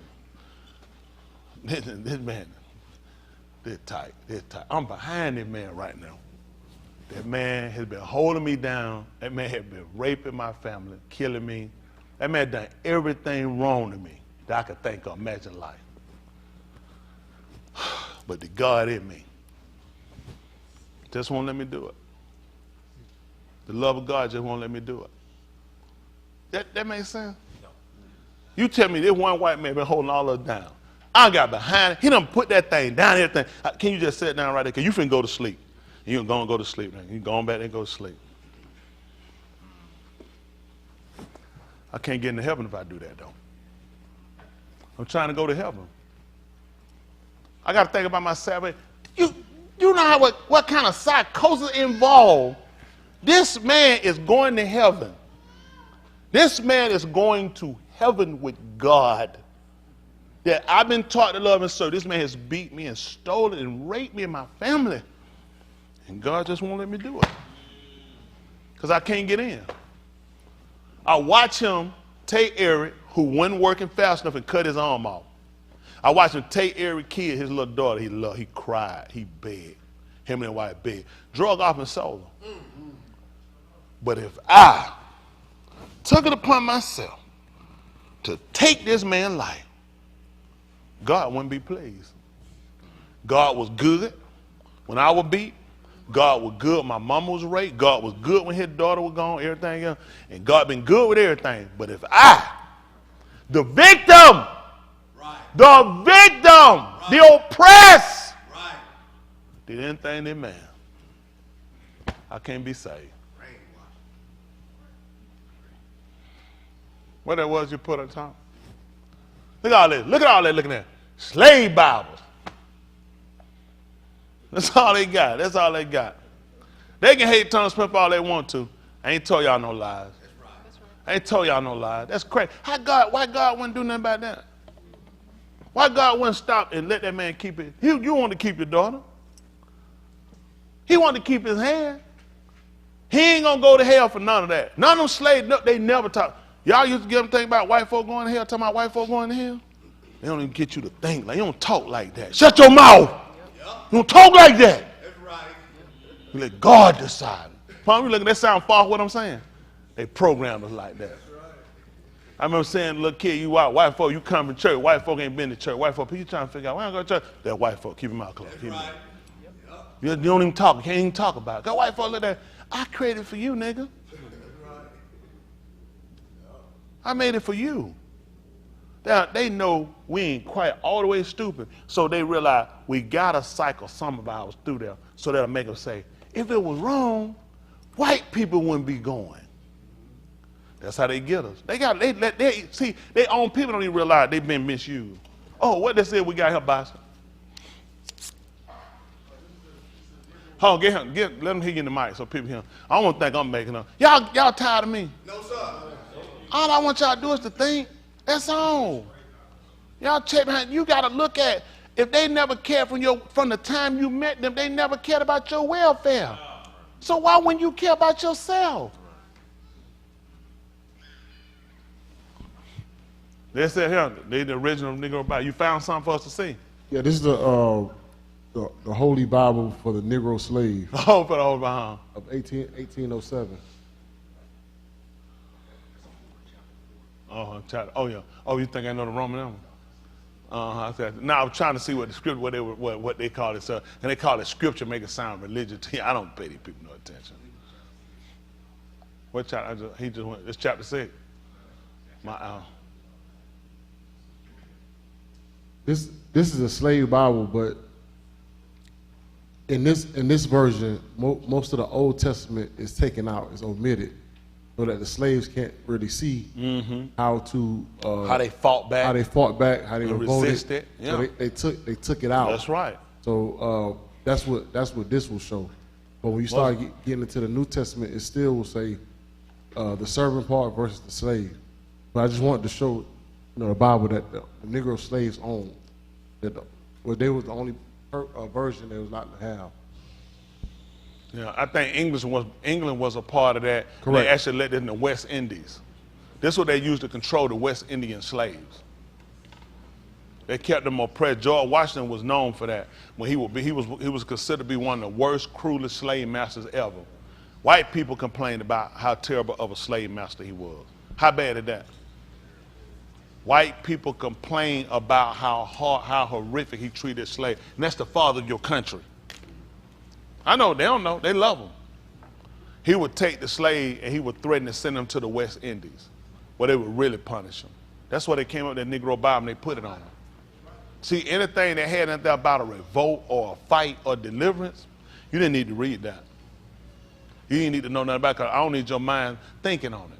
And that's how they program you. That's why they give you the television show. That's why they give you the rap music. They don't give you anything positive, so there's nothing positive to think on. Our young people are not out here just creating crime. You know, contrary to people believe, because they just committed crime. What does the music say? What does the music say? Huh? Get rich? Why don't you tell me your plan, 50 Cent, on how to get rich? Right. Huh? And I'm like, 50 Cent, get rich or die trying. How you gonna get rich? Right. Well, I just gotta die trying, and you gonna die. Right. You going to die. See, it don't make sense. These my two options. Then tell me how to get rich, so now I can try. Now I can make a choice. Right. Don't just say get rich or die trying. They're not giving me no avenue out. That's stupid. They only keep people like 50 Cent, and I blame 50 Cent. They have no idea. All these rap are being used. These white people will pay them, and look, they took these guys from being street newspaper reporters. Okay? They were on the street, they're from the hood, so they speaking our language. We can understand what you're saying. Then they moved them into business. And see, in business, you can't wear that. What happened to bulletproof vest, 50? Now 50 on GQ magazine, wearing suits, skinny pants, because I need you to sell this to them niggas and cut their sperm count off. Right. I need you to move the business, so now I change your thinking and let you know we'll go back and do the moves and get this tour, come and get these niggas, gonna get them killed. Well, you know, I shoot Antoine, I blow him out and throw the gun down and start running. This happened in real life. Police don't do fingerprints. Right. Ain't no camera, ain't no witnessing. And I just keep going. That crime over, I'm going on. Next day moving, riding the car, chilling, smoking weed. It's dumb. They teach them how to be stupid criminals. Pop out, throw the gun out and keep running. Yeah. They teach you how to be dumb. Yep. Yeah. They teach you how to get caught. Nothing you're doing is practical. It doesn't make sense. It doesn't have a real conclusion to it. I'm just tired. I'm tired. No, it ain't good teaching them. I'm telling you, I'm not saying nothing against what you're saying. It's only good if they're taking and use it. That's right. If they're taking and use it. I just need y'all to see this. Before I can take you further and teach you anything, if you don't believe this, and what year was this Bible you said? Did you find what year this? That was 1971. When we got free from slavery? 1970 what? 1970? You were writing slaves, obeying their earthly masters, making it even clearer. By then, niggas could go to college. And you print a book that says, why would I read a book that started telling me to do something? Why don't they tell that cracker to give me back what belonged to me first? Right. So, what's the psychosis of me? Let me think. This is God's word. God's word can't be altered. God's word not to be taught. You have to believe God's word, because that's God's word. And if God said it, hey, what that guy said? Just because God said it, I gotta verify every word. Y'all remember that song? What is? That's a what? That's enough for me. Just because God said it. That makes sense? It do when you trying to keep a people enslaved. Because they don't tell you to verify nothing. See, the Elohim we serve demanded, offered us to prove him. Test me to see. God don't do that. They told you, don't test God. Oh, you don't question God. That's right. Oh, for stepped in your mouth. You mama and son, because the Bible saying lifestyle, how we know he gonna do it? What your mama gonna say? Well, Teddy, you know, you make up a good point. What's gonna happen? You say you need to ask. All they gonna be gone. See, and you know where they got that from? From their oppressor. When you get people that revolt or have revolt conversation, when you start asking questions, you're gonna be a problem. So you make an example out of problem, like a runaway slave. If I caught you, come borrow for a second.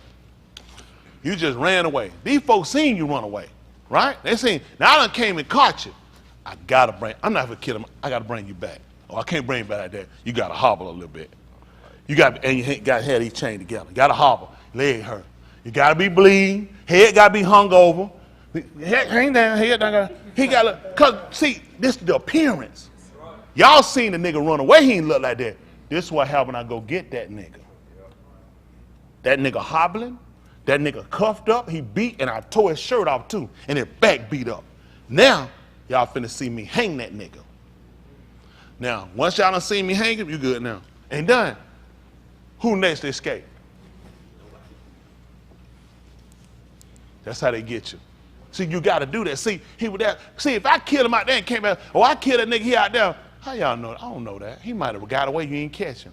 I got to bring him back beat, torn up, hungry, hurting, in pain, and hang him and beat him in front of y'all so everybody else will know. If I leave him living, he'll be the perfect example. Y'all have one of them nigga me, man, I'm tired of him, man. We got to break with him. Don't do it. I'm telling you now. Y'all saw I look. Let's break it up. Let's go and move on. We done. Let's keep working. Everybody get back to work. Get back to work. See, I'm teaching y'all how they beat us. That's how they beat us. I'm trying to teach y'all how to be thinkers. My young people, are you thinking? Are you thinking? That's what I want to do. I always get people to challenge. They don't challenge you to think in the conversation. So I don't gain that from. Yes, sir. Did he say that the 18th slave Bible had servant or slave in it? The 18th Bible, it has servant or slave in it. Servant. Still slave. The reason why a new translation went and put slave, because they knew what, let there be cracked. What year was that? 18 what now? Okay. Servant. Slave. Were you a servant? Did you have a choice in 18 that you could leave? No. Did you voluntarily come and pick his cotton? No. So the psychosis make you think that you was a worker. You had a part. That's called like sharecropping. Yep. It's all semantic with words. Yep. It don't change that the fact they came back in the 70s to tell you that, folks, I'm insulted. You should have been insulted. That's right. Before 1971. That's right. Look at your condition. If I call you, I'm saying, man, come on. I go to a place and I get something done. I might get something done. I say, hey, boss man, let me get such. That means you the owner. That's semantic using words. Y'all have to be, hey, man, boss man, let me get something. I call away and say, boss man, let me get something. Is he the boss? He the waiter. Right. So that makes it better because I called him boss man? No, sir. That's what I'm saying, play on word. That nigga know he ain't no boss. He going to get my water. So this how they word, you do word play. Like calling you an American citizen, nigga. It's wordplay. Woo! My people. It's all wordplay. All right, I got to get through. I just going to try to put some up on the board. I got to act like I know something out the book. So I got to erase this and try to come up with something. How about that, y'all? I'm letting them sound the Kato Sarah. That's why I say I just try to sit back, take it easy. So y'all don't y'all need a day where I don't get up here with all that ranting, raving, and making up stuff and lying on America? All these false accusations. These people ain't did nothing but treat us good. Let me tell y'all kids the truth what happened in slavery. It's just time. I'm convicted.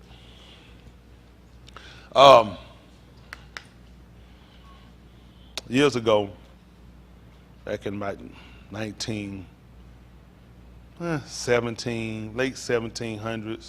maybe 1786.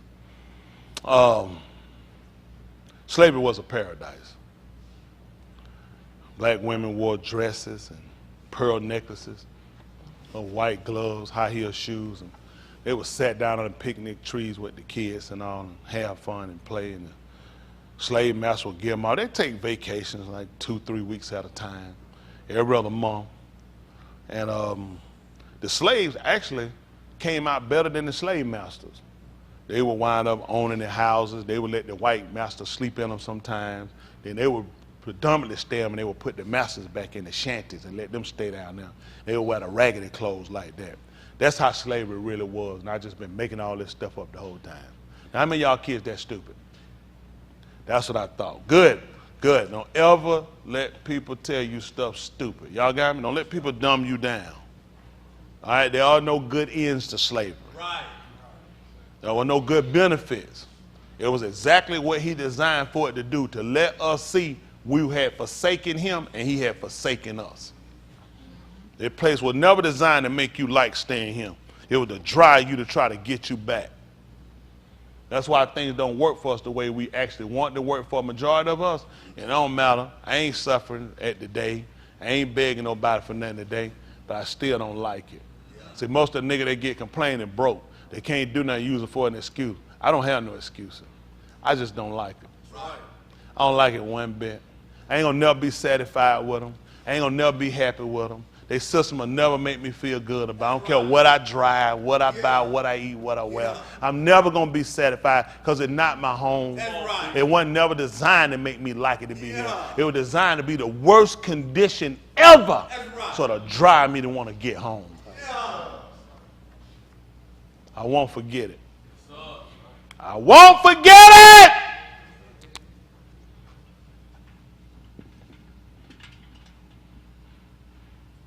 Y'all can go ahead and sign the cartos around.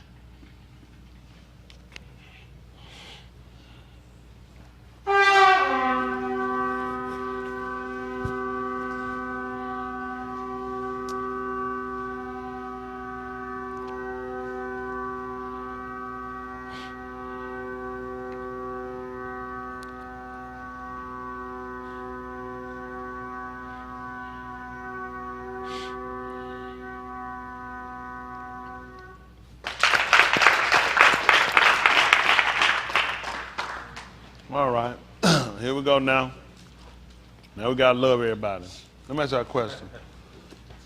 There are people, and I try to move forward, that will feel like because of what I've said, that means that I hate white people, I hate other nationalities. I don't hate them. You have great people in every one of these races. You have people of stature, of honor in every one of these races. I hate a system that oppresses the people.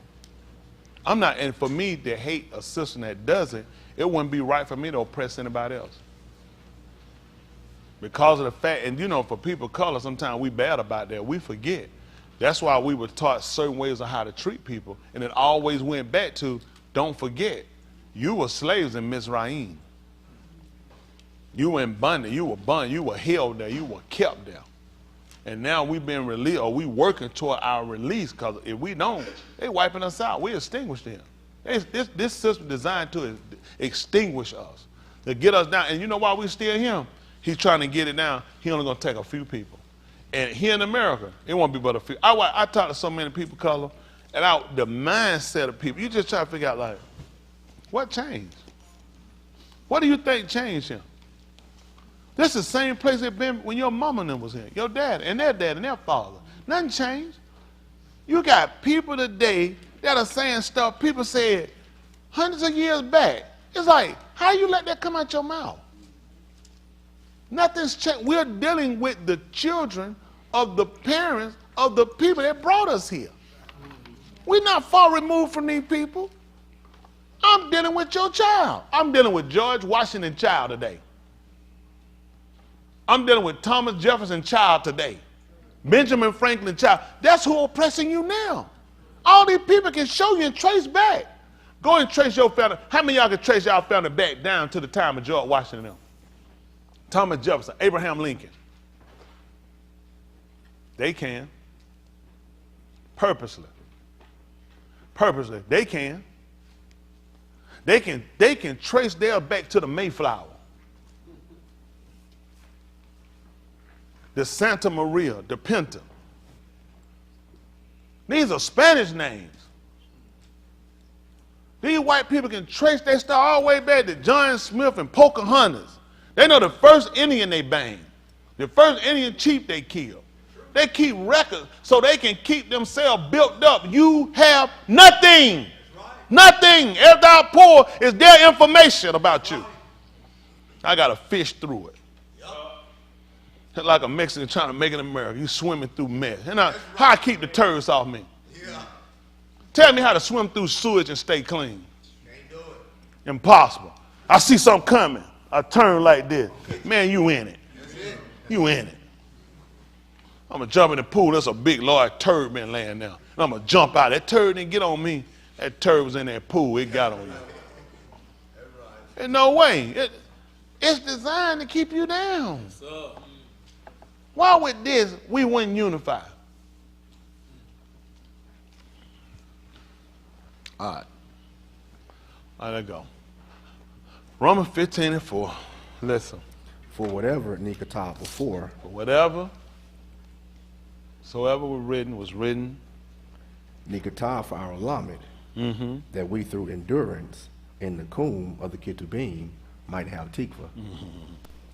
That's I'm talking. See if that's Nakum Yah 1 and 1. No. Come Yah. They'll call it Nehemiah. I might get that little fan over here. I said they don't like that L on me today. They like, and they just, for whatever reason, they want to make me hot. Please. All right, listen. The Dabarim of Nakamyah, the Ben of Hekaliah, and it came to pass in the Yarik Chislu in the 20th Shana, as I was in Shushan the palace, that Hananiah, one of my Akim, came, he and certain Anashim of Yehuda, What happened? and I asked them concerning the Yahudim that had escaped, which were left of the captivity, and concerning Jerusalem. I can imagine. What happened? And they said unto me, What happened? the remnant that are left of the captivity there in the province are in great affliction and reproach. The wall of Jerusalem also is broken down, and the gates thereof are burned with fire. What And- color were the gates?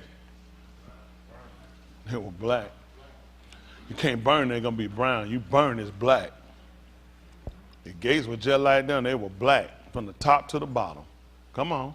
And it came to pass, when I shammed these Dabarim, that I sat down and wept, and mourned certain Yamim, and fasted, and palau before Elohim of Shamayim, What happened? and said, I beseech thee, O Yahuwah Elohim of Shamayim, the great and terrible Elohim, Must be the mighty. Awesome. Then it would be Abir. Would be mighty or powerful. Go ahead. that keepeth Berit and Rekam for them that ahab him, and observe his Amar. Let thine ear now be attentive, and thine own open, that thou mayest shama the palau of thy abad, which I palau before thee now, Yum and Layla, for the benim of Yasharal thy abadim, and confess the kataim of the benim of Yasharal, which we have kata against thee. Both I and my ababet have kata. See, this is something we want to consider in this conversation. Key thing that was important. He started to acknowledge, and he started to Yakra, call upon, who was that again? Yahuwah? And where did he say Yahuwah was? Shamin, because even when you look in the book of Kahalaf, it tells you about why you should let your words be few, because you were where? And where was he? You need to acknowledge him for the heights, expansion where he dwells. That's what he said. Next, he came down and tell him that he did something. Who remember what it was? Good, because I read it with you. Good answer. He told him that he did something.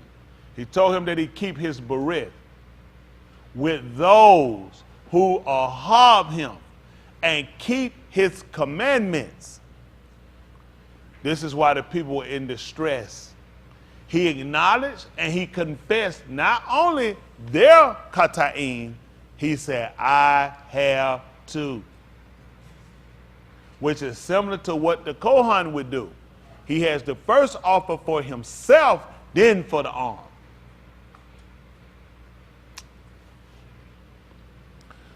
We need to understand, why is this going on so long? We've talked about it, correct?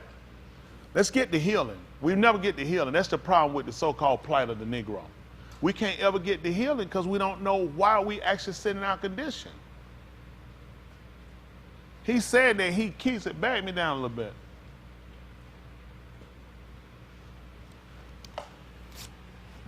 Come down. 5. And I say, nay, I palau thee, O Yahuwah Elohim of Shamaim, the mighty, or it could be a beer, the great, and we know also, they put terrible, keeping thy Berith and Recom, mercy, to them. To who? To that, and to those that. That's why you're in your condition. And that goes together because Yahushua said, if you'll heart me, I'm covered both ends. See, our deliverance is not going to come by bow, not going to come by fight. None of this. It's got to come through by him. But we got to acknowledge, first of all, where our transition, where our transgressions are. We got to understand how and why we still in the condition. It don't make sense to sit around and keep watching us being destroyed and nothing happens unless we're not keeping something and we don't love something. See, you can keep getting all the book you want to get. It's time to get the healing. All I want to do first, let's acknowledge what our problem is. That's not how we got into the problem. Then let's go for healing. And that's going to be with change. And the change got to be here. First of all, do we love him? Don't answer, because you're going to tell me a lie. Because if you is, it'll show. Because he said, I show favor, I show mercy, I have compassion on those that heart me and that keep my amar. That's an order. Okay? That's where servitude comes in. That's where slave and master is better defined for us. Okay? He gives the order, I keep him. He gives me the favor. He gives me the mercy. Unlike us, he had a concern about people who did not make it out of Jerusalem. Any hands for why that's significant about those people? Oh, we got one. Papa's son. Yes, sir. Well, I was going to say because that same thing happened with Michelle. The same thing happened with Mushal. Anybody know why? Yes. Chris. They were poor. Yes, sir. They were commanded to leave. Exactly right. They were supposed to leave. They weren't supposed to be there. That's why he was asking those that escaped. He wanted to know how they were doing. They were the disobedient people. They stayed. They weren't supposed to stay, but he still knew he had a connection for them, and he was willing to confess the faults of them for not leaving, but he acknowledged, I too have kata against you. So we tend to separate ourselves from them and not acknowledge we got a problem. They weren't supposed to be there. Their destruction was imminent. He showed Yirmiyahu 2 baskets of figs. And he asked him, he said, 1 basket was very two, but the other basket was so rotten they couldn't even be eaten. Yirmiyahu said the figs were so rotten you couldn't even eat them. He said, that's these people who would stay in Jerusalem when I told them to leave. So that's why he let them know they're in great distress. The gates were burned. All these things happened. Why do you think it got burned? The people were coming to take them. They would have burned the city if they would have left. But because they stayed. Yahuwah told me we're going to be burning. The whole place, he said, going to be burning with ashes. And the only way to make it happen, the hard-headed people wouldn't leave. So the people trying to they'll do that the same thing. The police will do that. They can't get you out. They'll burn the place. They'll get you out. Smoke. You know that? Why? It'll get you out. They taught because you wouldn't come out. So now we got to ramshack it. But that's all part of Elohim word. It's part of their plan. And it also let Nakim and them know. I told them what was going to happen. I told them they were going to have to get out of that place. But see, for us, we've never actually believed Elohim. We've always believed our oppressor. And he always gave us wrong information. So Elohim had to show you, what I told you I was going to do, I did it. And he looked at, it ain't work out for him. These people think, I'm going to try to make my own way. I'm going to try to, he said, no. He ain't coming. He said, man, nigga doing good, man. Old body, yeah, man, you know, what's called him really done came up. No. He said, in great distress. He said, the whole place, the gates burnt from the top to the bottom. He said, man, the folk that done escaped, he said, man, it's a mess. That man, he said that thing broke his heart. He realized Elohim told him he was going to do for him. Don't worry about it. But see, this is where we're trying to get him to go. This Barit that we keep talking about and these recoms we ask for, it all starts with us first of harboring him. And it starts also with us keeping his Amar. And this is where our faltering been. This is why we ain't got our deliverance. We've been looking for a deliverance. We keep waiting on another Dr. Martin Luther King who never took us. I don't know why we went on Dr. King. You ain't never went nowhere with Dr. King. There's not one thing these folks tell you Dr. King got, but from the back of the bus to the front that you went right back to the back of. There ain't nothing. Why they keep telling? We need another Dr. Martin Luther King. Where you went, nigga? Right. For y'all young people ever heard that before? How we need another Martin Luther King? Had they ever told y'all that? Tell them to tell you where he took you. Say, you don't mind. Where did y'all go? See, you wasn't back then.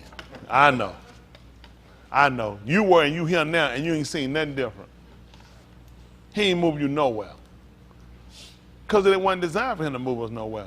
The only way we're going to get moved out of here is we're going to have to come reconciliation, acknowledgement of our wrongdoing and what he told us to do. Otherwise, we're going to keep going down. We're the only people who can give us position. We still ain't got a voice. We still ain't got a voice. We still can't do nothing. We got a side talk, water cool, I can't say it in front of them. We can't do, you know what I'm saying? We got to kind of move and take our time and just inch our way a little bit at a time. When white people tell white people that? They got to inch their way. When Donald Trump told white people they got to inch their way. He went and got every knuckle dragging hillbilly he could find and put them to the top. Man, we see them nasty, what's that, Boehner? Not Boehner, what's that boy name he got with him? That one going to jail now with that nasty hair, that squiggly beard. Banner. Disgusting looking white man. Had him here in the White House, he a spokesman, he a strategist.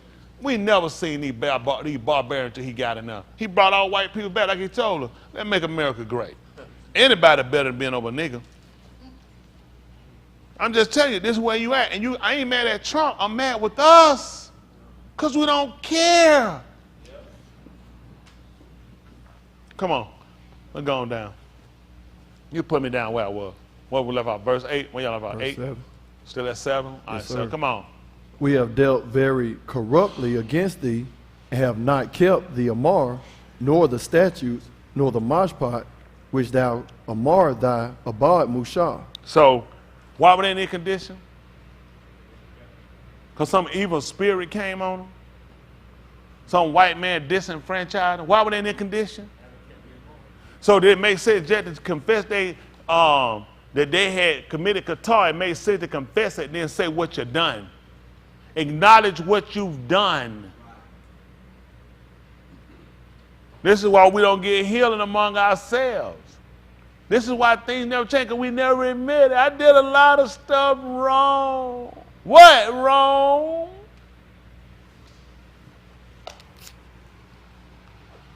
They have altogether broken, who? No, speak for them. They have altogether broken the Amar with thee.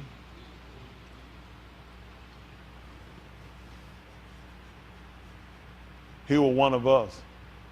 We all played a part of this. We have altogether broken the Berith with thee. And they have not kept the commandments and the ordinances. When he gonna take himself out the equation? If we all in captivity, then we all played a part of it. See, that's the problem we got. We got people talking as though they're innocent and we're the guilty party. He looked there when he went there. Y'all know when I always say we falsified. Y'all know I say they have. I say we, don't we? We've all played a part.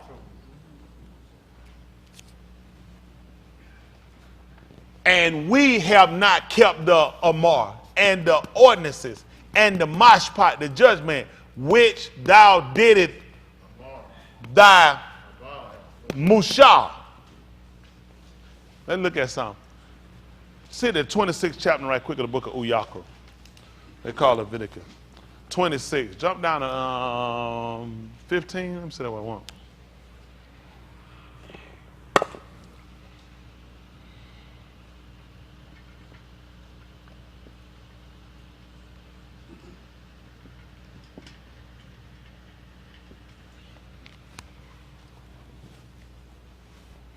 All right. Listen. And if you Go shall to 14. Go down to 14. I'm sorry. 13? All right, 13. All right, listen. I am Yahuwah your Elohim, which brought you forth out of the Arats of Mizraim, that ye should not be their bondmen. Where you were, look at what the Greeks call you. This is the translators of the Greek writing. When they translate the Greek writing, they said you were slaves when you was in Mizraim. Amazingly, in 1972, when you got the New Living Bible, for some reason, they said slaves make sense. Because that's what you is, nigga. That's right. The man said, let me see, in Mizraim, used to fetch their water.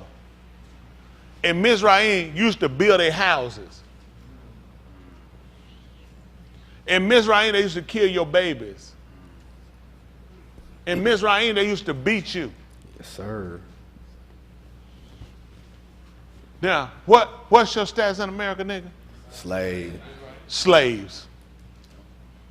I don't know why they think they be so smart. Yep. You're a slave. Slave. And the man said, listen, it was so you would not listen. When he taught them the association of me, when he said, I am your Yahuwah, I am the Yahuwah, I am the existing one. I'm the Almighty One who brought you out of the land of Mizraim, denoting where you were, and now I need to tell you what your condition was, where you were slaves. That's right. I brought you from there. So the association of me having him is my Yahuwah, my mighty one, and I'm still a slave.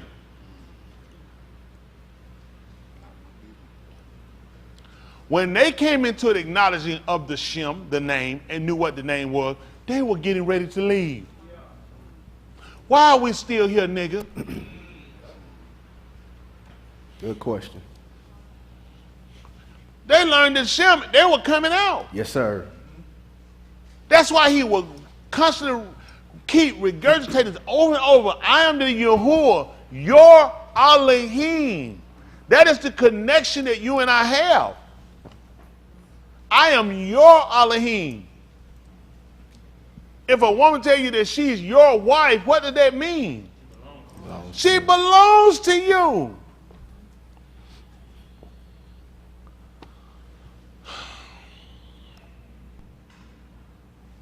I don't know what to tell y'all. Where you were slave, and I broke the what? Man. Of the yoke. Wow, that's amazing. They tell me what tight. That's what holds you bands, restrict you. They restrict. I broke restriction because you are a Elohim. You can't be restricted. And when you are a slave, you are restricted. You cannot be Elohim. I kill. I make alive. I wound. I heal. He said, I stretch forth my hand to where? Shamayin. And say what? Al-Kaifa. But if I got bands on. Restricted. He said, I broke the bands. I broke them. I broke what held you and I took the yoke off you. That heavy laden took you down. That's why Yahushua told you to come to him. All you did, what was again? Burn. And wow. He put me in a place that was nothing like captivity. So the people that originally left understood, and they would tell the kids, say, it didn't used to be like that when we were coming along. See, the people left captivity that went into liberty, freedom. He said, man, in Mizraim, you had to fetch your water. They had to get bucket and go get water. Mizraim didn't have water that flowed through like that. He said, where I took you at? They got hills and valleys. It drank the dew of Shamin. Listen, we got waterfalls coming here. Huh? It come in us. Huh? He said, I give it the first and the latter rain. You ain't got to go get water. Man, it drop. He said, no. He said, drink the dew of Shamin. I give it your first. Before you plant, I wet the ground for you. I ain't do it like Adon. He went out there, he had to work through the dust. He said, before you give it rain your crop in, I make a rain come. I give you the first and latter rain. huh? And none of you are cast there before time. That was important because in Mizraim, they put abortions on us. Right. That meant they took your baby before time. Right. He said, none cast there before time. Here. Right. See, you had to know the real difference. There was so much a difference between where we were then and where we came from now. Where you at, and you were talking about where your parents at. Nigga, this the same damn thing. All the police is a slave catcher. These niggas so stupid, ain't nothing but a slave catcher. Now the white boys all put on the same uniform. Before all them hell on little church, spin tobacco, riding a horse, run you down. Tie you up and drag you back. Police ain't nothing but a slave catcher. These folks don't know about that. Ain't that right? The same thing, state patrol. They have patrolling the state line, trying to make sure no nigga wasn't trying to escape. Folks so ignorant, they say, no, that's not, this is law enforcement. Slave catcher, nigga, learn the difference. Come on, let's see what he's talking. Hold on. And brought you forth Openly. They I want everybody to see it. I want everybody to see your deliverance. I wanted people to know about you coming out. Come on. But if ye will not shama unto me, and will not do all these Amar, and if ye shall despise my statutes, or if you are Nephash, abhor my mashpah, so that ye will not do all my Amar, but that ye break my berith. You break it? Tight. I will do this unto you. I will even appoint over you terror, consumption, and the burning ague, that shall consume the and cause sorrow of Lam, and ye shall sow your seed in vain, for your enemies shall eat it. Come on. And I will set my pani against you, and ye shall be slain before your enemies, that they that hate you shall reign over you, and ye shall flee when none pursue you. See that? They that hate you rule us. So this is not talking to us, is it? Yes, sir. Because the people over us love us. Not They at all. appreciate us. They tell us all the time what they appreciate us. No, sir. The people rule over you gonna hate you. Imagine that. Why you think he would put somebody over you that hates you? Huh? He wants you to know. Because you want to be with these people, I'm going to give you cruel people to rule over you. And you can see my ruling over you was a whole lot better than what you went after. These people make your way hard for a reason. So we would turn back. Our children would turn to him. And we missed it. It wasn't just designed for us to hate. Who wouldn't hate a cruel ruler? I just say every time in a while, wow, how you going to feel about me? I love that man. How you love this oppressor? That's right. That's right. Every time you look around, I'm popping you. How you gonna feel about me? You don't hate me. That's right. Because you make my way hard. Every time you keep hitting me, pop me for nothing, you keep giving stuff, putting stuff on me. It'll make me go to somebody who loves me. Yeah. Make you want to get away from That's him. right. These people love him. And already they love him because he's not trying to make you want to heal. Right. Man, let me tell you something. I got a pretty decent little life. I ain't gonna lie to you. I got a pretty decent little life. Pretty decent. I hate that place. Yes, sir. I hate it. I ain't got nothing. They ain't gave me nothing. They don't let me get nothing. Make me say, you know what? This place ain't so bad. I know it better with him. That's right. I know it better with these people. I know it better getting away from these people. Yes, sir. Don't ever believe that. All that come, but see, we understand it. I want you to understand what came. It ain't this, because it don't make sense. It's only two ways, Dame. If I harbor, what did he tell me to do? So if I don't keep him, he said, and I will set my face against you, and you shall fall before your enemy, and they that hate you gonna rule over you. Back me up to 16. Let me see something. 16, 15, let me say 15. But disobey them, and your Nephar shall loathe my mashpah, and that you shall not, and that ye should not keep all my commandments, so as to break my berith. Might be 14. But if you will not hearken to me, nor obey these ordinances, I just see him say about hate them because you hate them. It don't make no difference. It's the same thing. It's either one or two. Stroll back up. Right there, okay. Enemy, I will set my face against you, And you shall fall before your enemies, and they that hate you shall pursue you. They that hate you shall pursue you, and you shall flee. No one pursuing you. They ain't lying. Nigga take out running in a minute. Come on, 18. 18, y'all. And if you steal, And if you will not yet for all this shama unto me, then I will punish you 7 times more for your kataim. come on.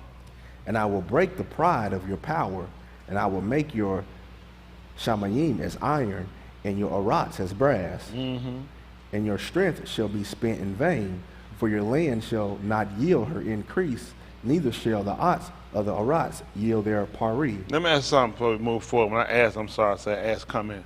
I was telling y'all in Kenya, the last 3 years they haven't been getting no water. 20 million of them in poverty. That's right. They can't even sow the ground so tore up. That's right. It's so dry, so they can't find no fruit. I seen them climbing trees. Listen, they showed the women with dresses climbing trees trying to pick stuff out the tree. Nothing. I seen a guy, he brought home a meal a day. It was a antelope head about that big. It was a baby antelope head. He had it tied to bring home for him and his wife to eat and their kid. Antelope, it was just the head. That's all they had to eat. Who done told us? He punishing us. Yeah. We turn these people Christianity, we bought into these people hype. You gotta suffer for this stuff. Because with all this, we still hadn't turned. In the book said all this, and his hand is stretched out still. It's against us. All that he kept telling you, these are levels I'm gonna give you. I'm trying to turn you back. Let's just be honest. Did slavery make us any better? Turn toward him? No. That's why, get what? That's why he keep punishing us. That's right. Because he said, and after all this, I'm just keep saying stuff, and your weight stays hard for a reason. I got people so hard-headed. That's why your weight stay hard. Woo! I used to hear that some when I was a little kid. They tell me, boy, you so hard-headed.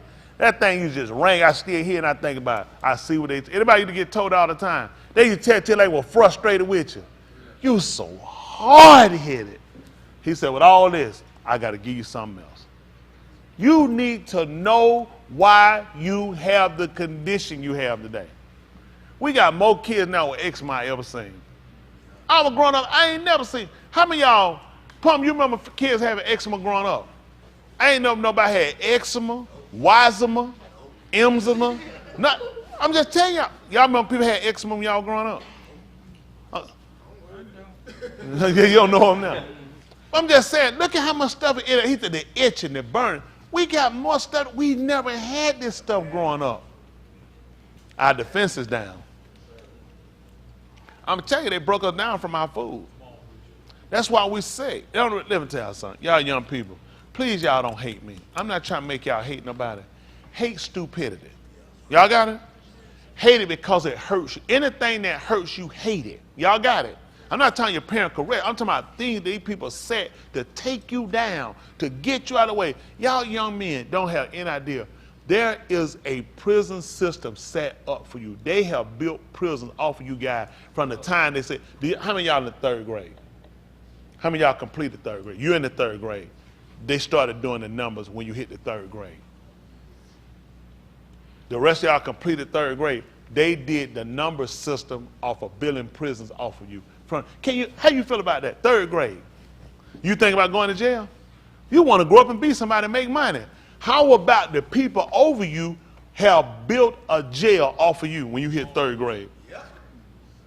They're counting on you to go to prison. Not go to jail. I need you to go in prison. Jail is in and out. I need you in prison. I need to get numbers off you. I need the state to pay me. I need to mess up your record so a white kid got hope. Little white kid, mommy, what am I going to do about jobs with the world and the social system where it's at? Don't worry about it, baby. Them niggas going to jail. You'll have a job. Thank you, mommy. They can kiss Santa Claus. They can sit on Santa Claus' lap. You sit on their lap, he going to molest you. You've been molested before you touch his laps. See, all I'm trying to get y'all to do is look at how this system is set up against you. It is a predatory system. It is set up to lock you in, to make you indebted to it. Your debt that you owe is to your Creator. That's your first debt and obligation. And your Creator told you how to do it. You honor your parents. Right, right. Our society lost that. You know, in the Asian culture, older, you get I call Asian culture not Asian, but typically you get 100-something-year-old older, them folk honor that person, that wisdom. Them people honor. Listen, you turn 55, you finna go to nursing home. You better get out of my face or I'll knock you out. Shut your mouth, your stupid self. Old people, my grandma lived, everybody came home to see daddy. Everybody called him daddy. Going to see daddy. Going out and see daddy. You had that made sure that you honored that. You had to go, that's your history. Right. You talk to them, ask them questions, they tell you how stuff was in their time. You be thinking in your mind, man, y'all grew up like that here. Oh, y'all got it way back. Back when I was coming on, we walked 5 or 6 miles. You think of 5, 6 miles? Man, but this history you store in your mind, you keep, you visualize, you have it, and you can tell if you're advancing when your travel is not so far.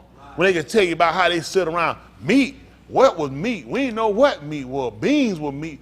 Beans, that's all y'all ate? What? All you did, because now you're looking at it, now you can start judging where you are based upon where they were. Right. You can't do that now. We get rid of them. Listen. They purpose him. Them folk back then, people weren't getting all time the way they getting it now. These folk getting all time early they wiping us out. Because they put them on medicine because they don't need you telling them that. Because once you know where your parents want to look at where you're at, you start to gauge things to see if you're going further. Right. So if I can erase their memory, the nigga don't know where he at. That's right. That's how they get you. You need to be able to sit down and talk to them and learn about stuff. How things were then. How was it? What y'all used to do? What game? Man, throwing rocks. What? Throwing rocks? I got all this. So you start to gauge things to see where you are now based upon where they're at. And you look, you find you're in the same place. Same place. They said, now, man, I slept in the bed. Man, a king-size bed. I ain't never seen no king-size bed when I was growing up. I ain't know no king had no bed except in a comic book or somewhere. Man, they had a queen-size bed, the biggest bed you seen when I was coming along. I don't know, Palmer, you knew about king-size bed when you were little. It was queen with a big, man, let me tell you something. A king-size bed, you could put a pool, a bathtub, a front and a backyard, and you and your mom and dad can sleep in together. Let me tell you something. A queen, me, my granddad, and my cousin, one more, we slept in the queen-size bed. That's how you slept. Man, listen, and you were comfortable. Because let me tell you why. Only way you were uncomfortable, because you know, because now you got something bigger to make you look at, this ain't comfortable. Let me tell you something. It'd be one nigga, he need an SUV. He ain't got nobody, he need an SUV. That's just for him. We can't on, you can ride in a Pinto. You put 2 in the front and you put 4 in the back. Ain't nobody how about no room. But you remember Pinto? You remember folks talking, man, that's too small. I ain't get. That's a ride. And 2 though. What about it? Man, you know the difference between the 2. Nobody talking, go get a photo car and come back. That 25 electric, man, back seat, you can put 6 folks on that thing. But that dude's the car, boy, you let that thing listen, the back end ride like the front, listen, you couldn't even see over the hood. That thing ride like this. Look, and you hear the dip, you going out, that thing just drop down and just come out. But you watch that old hand go across here, that thing get to going across, you say that old hand just go across that thing, just going, and then later just start jumping like that. You ride. That deuce in the car, man, that was it. Man, you put 5, 6 folk, them folk get in smoke and crack the one about right there. I'm in the back dying. Please do something. Let the car wreck till I got to get out, I can't breathe. Them folk, they ain't caring about, everybody smoke, that car smoked up, you can't see, the front and the hood too high in the air, that's it. But they had that girl up on the front, just like that with them wings. You wasn't doing it. You ain't had, listen, if you didn't have that girl on the front of that car, with them wings back there, you ain't got nothing. That's how you roll that thing around and she just pointing up at the air. Look at that, you remember that, don't it? But you had to have that. You had to have that emblem on now. What you talking about? Man, you didn't even realize you were suffering back then. You didn't even realize you were suffering. I mean, you just made it work. You look at it now, you look at some car. I look at some car, man, looking at it, I said, I ain't getting that thing. I ain't like, you got that option. Man, I look at some car, I said, I'm not getting that thing. I'm not a little bit like them little Ranger truck like that. I'm not getting that thing. I looking at that. No, I'm not getting. Let somebody move that thing. I don't even want to get in that thing. It's too. I'm like, I just feel like the whole car got me balling. I ain't gonna be able to get out of it now. But back then, man, that thing, man, you listen. You could put you about 4 people in that thing. Man, you had Chevy before they came with them photo truck. Man, them Chevy, them S10, them big. Listen, man, you could ride 3, 4 folks in that thing. We rode. You just in there. That's what you had to do. They had those shift on the collar. That's how you roll. That's how, but nobody knew no better. Man, they put them back on the truck, man, it be raining. We on the back of the truck ride. They put them kids in the back. We on the back, it just raining. You so stupid back here. We ain't getting pneumonia. You who a couple. We just retarded little kids on the back of the truck raining. You just make a game out of it. You got to ride. That's how it was. But now we just looking at it. Come on, let me finish this up. I just want y'all to understand something. Listen. Come on. And your strength shall be spent in vain, for your arats shall not yield her increase. You think about how long, I remember my mom and dad them going out working and people working, and every little thing you done brought in really equivalent to nothing. Yes, right. In vain. He was telling them, I'm going to make it where everything, all of these were diversions. Like they got, for juvenile, they had stuff, they used to call them diversion centers. That's right. That's right. These were to keep you from going. All these were diversion tactics to keep you, when you realize you just went out, you worked all day, sweating, hurting, come home, you still ain't made enough. Made nothing. Yo, baby, you said, I could have just stayed here. Stayed home, that's right. Ain't nothing changed. But look, the whole time he was telling us, see, white folk wouldn't get, because you'd have started adding things up and realize, what's his commandments? You'd have started asking, somebody eventually would have started reading it thinking, what was it we weren't doing, the reason something like this happened? I'm in this condition now. See, this is why I have to talk y'all about your condition, because the book don't make sense unless I realize where I'm at. Because otherwise, I read this and think, he ain't talking to me. I ain't in this condition. Why you ain't in this condition? How many of y'all work all week and you get your money? It's almost like you ain't worked at all. Look at him. So this a lie. Nope, it's real. Your strength shall be in vain, and your land shall not yield its seed. I know you like your land. You're going out and you're working. You're laboring out in the world, and the world is your rights. Right. And now when you bringing in the increase, it's supposed to be something to put up, you ain't got nothing. And he's telling you why. Seed yield its seed, and the ox of your field shall not yield its fruit. It's pari. He's taking us down. Come on. And if ye halak contrary to me, and will not shama unto me, I will bring 7 times more plagues upon you according to your kataim. That's tight. I'm going to bring some more plagues 7 times? Yes, sir. It ain't like one more time. Everything is 7. All of these are diversionary tactics. After this, you don't hearken. I'm going to hit you with 7 times more situation going to hit you. Let's see what else happens. I will also send wild beasts among you, which shall rob you of your banim, and destroy your cattle, and make you few in number, and your highways shall be desolate. That's tight. Because you go in the region of Africa, you go back and read down, you're going to see, listen, their kids get snatched all the time. African rock python, they hunt men. They losing the kid, the black mama get them. They get their kid lost to Ari. They got animals that come and just get them and snatch them. They got a leopard that come down. Even your book told you about the leopard.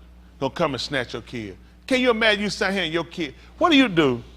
Your kid, you out here with your kid a little distance, and a wild animal just walk, grab you, and run off with them. And you don't never get them back.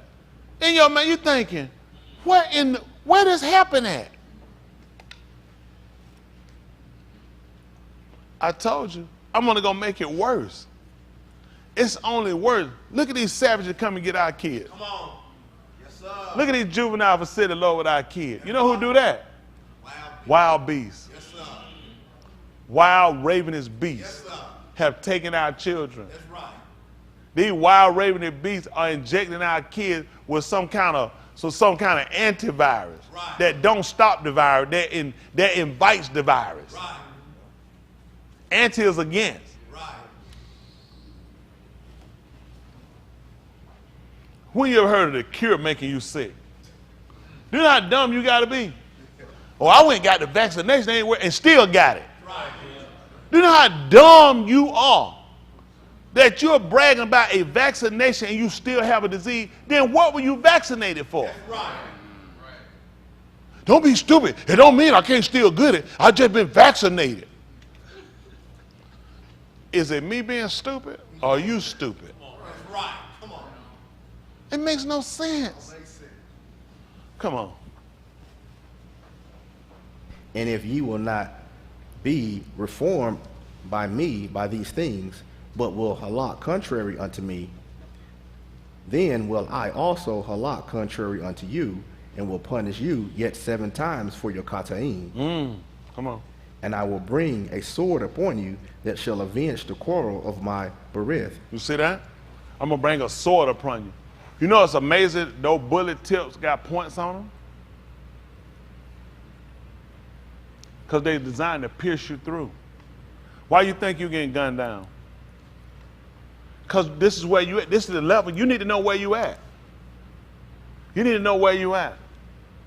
First time we write you up in school, it could be a verbal warning. Can, if you would, stop playing in class. Can, I want to do, I write a note. Can he keep going? I send him to the office where he's disciplined. Can, I want to do that? We do in-house suspension. Can, it still don't work? We'll do suspension. At home suspension. This don't work, we're going to look at expulsion candidate. Y'all here tripping on me. Nigga can't do nothing. How we got all to expulsion? Let's go back through and look. The verbal warnings. Let's deal with the write-ups candidate. Let's deal with the in-house suspension. Let's deal with the 3 days at home we gave you, candidate. That's how we got to expulsion. That's how you got put out.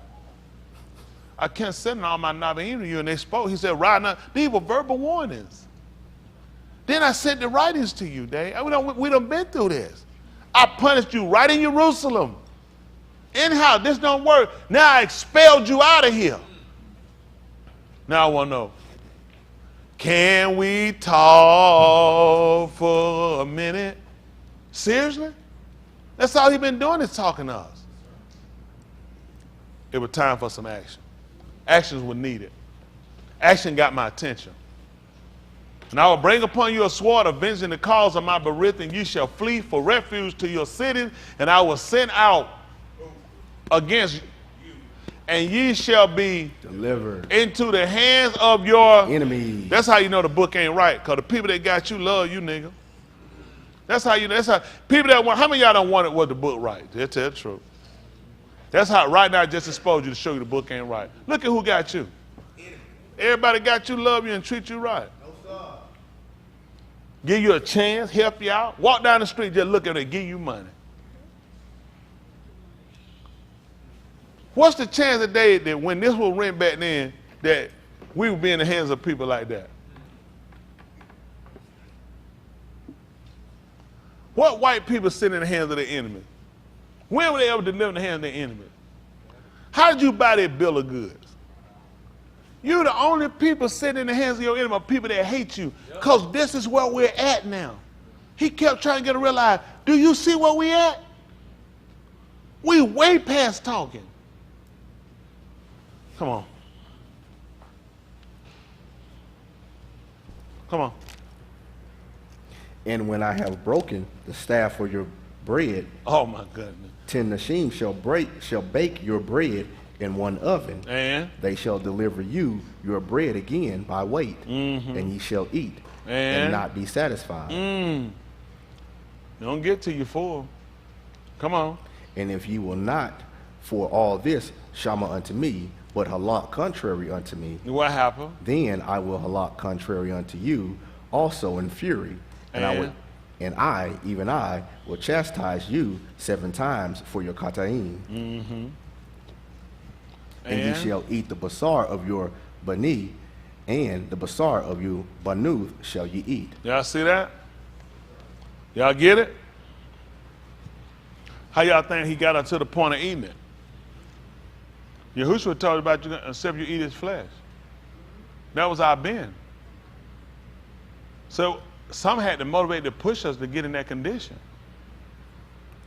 So if you can see, all this led up to something. They did literally eat the flesh of their own children. Yahushua came along and gave you his flesh. What's your condition? Let me guess. You ain't in the hands of your enemies. You obeying. What do y'all think he was? It got you the way he told you. That's how we know the book was right. Hello? He told you were going to eat his flesh. Didn't he tell y'all that? Yes, they want to know, how was this man going to give us his flesh to eat? Where did your condition change? You just got to see your condition for what it is. Wow. Come on. And I will destroy your Rosh Malkum and cut down your images and cast your carcasses upon the carcasses of your idols, and my Nephash shall abhor you. And I will make your cities waste and bring your Magdash unto desolation, and I will not smell the savor of your sweet odors. And I will bring the Arats into desolation, and your enemies which dwell therein shall be astonished at it. And I will scatter you among the heathen, and will draw out a sword after you, and the Arats shall be desolate, and your cities waste. Come on. Then shall the Arats enjoy her Shabbat, as long as it lieth desolate, and ye be in your enemies' Arats. Even then shall the land rest and enjoy her Shabbats. You see that? That was the only way for it to happen, to get you out. He said, even the land got to rest. We understand that. What happens when a woman have a baby? What she got to do? Rest. So the baby come out, now she start having sex. Land What gotta they'll rest. tell the man? Got to let her get a rest. She had to rest. He said the land couldn't get a rest. It can't enjoy its rest till it gets you out of there. That's how bad our ways, our behavior became. It couldn't rest with us there. They need to get us out of it. That's how perverse of a people we were. You can blame white people for their part, but let's look at what you've done, Monty. There's a ground, Monty. Listen. As long as it lieth desolate, it shall rest, because it did not rest in your Shabbat when ye dwelt upon it. And upon them that are left alive of you, I will send a faintness into their lob in the arats of their enemies, and sound a shaken leaf, and the sound of a shaken leaf shall chase them, and they shall flee as fleeing from a sword, and they shall fall when none pursueth. And he talked about those that were left of them that was there. Amazing. Y'all remember Nahum? Y'all want to know about how the people were doing? And how were they doing? Nigga doing good. Man, I said nigga coming up, man. He ain't know what nigga. Nigga doing good. Nigga working out, pumping iron. Nigga, I'm talking about nigga rolling, got a couple of business and all. Nigga slanging, whole thing. He chilling. He doing real good. He's in great distress. That's why Nahum Yah was sad. That's everything he told us, Daniel. Those that's left of you, the ones left of you, I'm going to punish those people. Because you know what you're going to probably think while you're over there? I probably should have stayed. That probably was a bad idea leaving. Probably ain't none of that stuff really even happened. I jumped up and ran out. I should have waited. He said, I already know it's a stupid fool who's going to set back and who's not going to among me, and they're going to stay. I'm going to make it hard for them. Their bondage is going to be hard. That's why Nahum Yah had to know they are in great distress. Now, sometimes you'll wonder, you get somewhere, man, if I could have stayed, man, probably one day, thing could have probably worked out. It wasn't going to work out because he already told you it wasn't. Come on. Y'all stay alive a little longer. You need some teaching. My goal now is to get the healing. Yes, sir. We can't keep talking about the same situation. Now let's start being proactive. Let's change the dynamics of it. We hear what the man saying happening, and it's happening. What are we going to do? Come on. And they shall fall one upon another, as it were before a sword, when none pursueth, and ye shall have no power to stand before your enemies. What happened to protest march? George Floyd? Who else we marched for? Trayvon Martin. We got something done then, didn't we? Nope. Goodness, give me a victory. Y'all don't think it's odd that every time we want to protest more, nothing has been done? We never been able, what do you tell them? I'm going to say, everyone go home. Leave the premises. And y'all know how we stop and the police can't make us leave. And y'all see how we be out there, we be at home. Y'all seen it, haven't you? What wound up happening? But it be more of us than them though, don't it? So they be saying we can't move, it's too many of them. How is it everything we going over is what the man told us? You haven't been able to withstand nobody. Even for a just cause. We never been out there. When we ever rallied for a radio? When we ever rallied for t-shirts? We want t-shirts with our pictures on them. Every time we come out, it's been because who? Somebody was shot, killed, hung, missing, mistreated. When have we won? This is what he's telling you. Nobody regards you. Nothing ever gets done. You can't stay. They tell you when to go home. Time to disperse. Everyone, get in your vehicles. It's time to go. And then they wait on us to say, well, we just got to let them do it. There's more of them. There's no way we can move them, make them go. And then they say, they won. They beat us. Because it's too. Everything he's telling us is what's happening. Come on. Come on. And ye shall perish among the heathen, and the arats of your enemies shall eat you up. I can that definitely hadn't happened. I know that's a flat lie. You cannot kill black people. And that's a lie. We be dying in what? We be dying in Jamaica and other places. Don't we? Where we be dying at? Y'all tell me this true too? That's amazing. Come on. And they that are left of you shall pine away in their iniquity, and your enemies arise. And also, the rest of them going to waste away in their enemy land. What happened? And also in the iniquities of their abode shall they pine away with them. Now, show you how that worked too. A lot of us that suffer from blood pressure, me and other ones. You know who had these diseases amazing first? Fathers. Fathers. I can tell you, you're a diabetic. Just shoot out in the wind.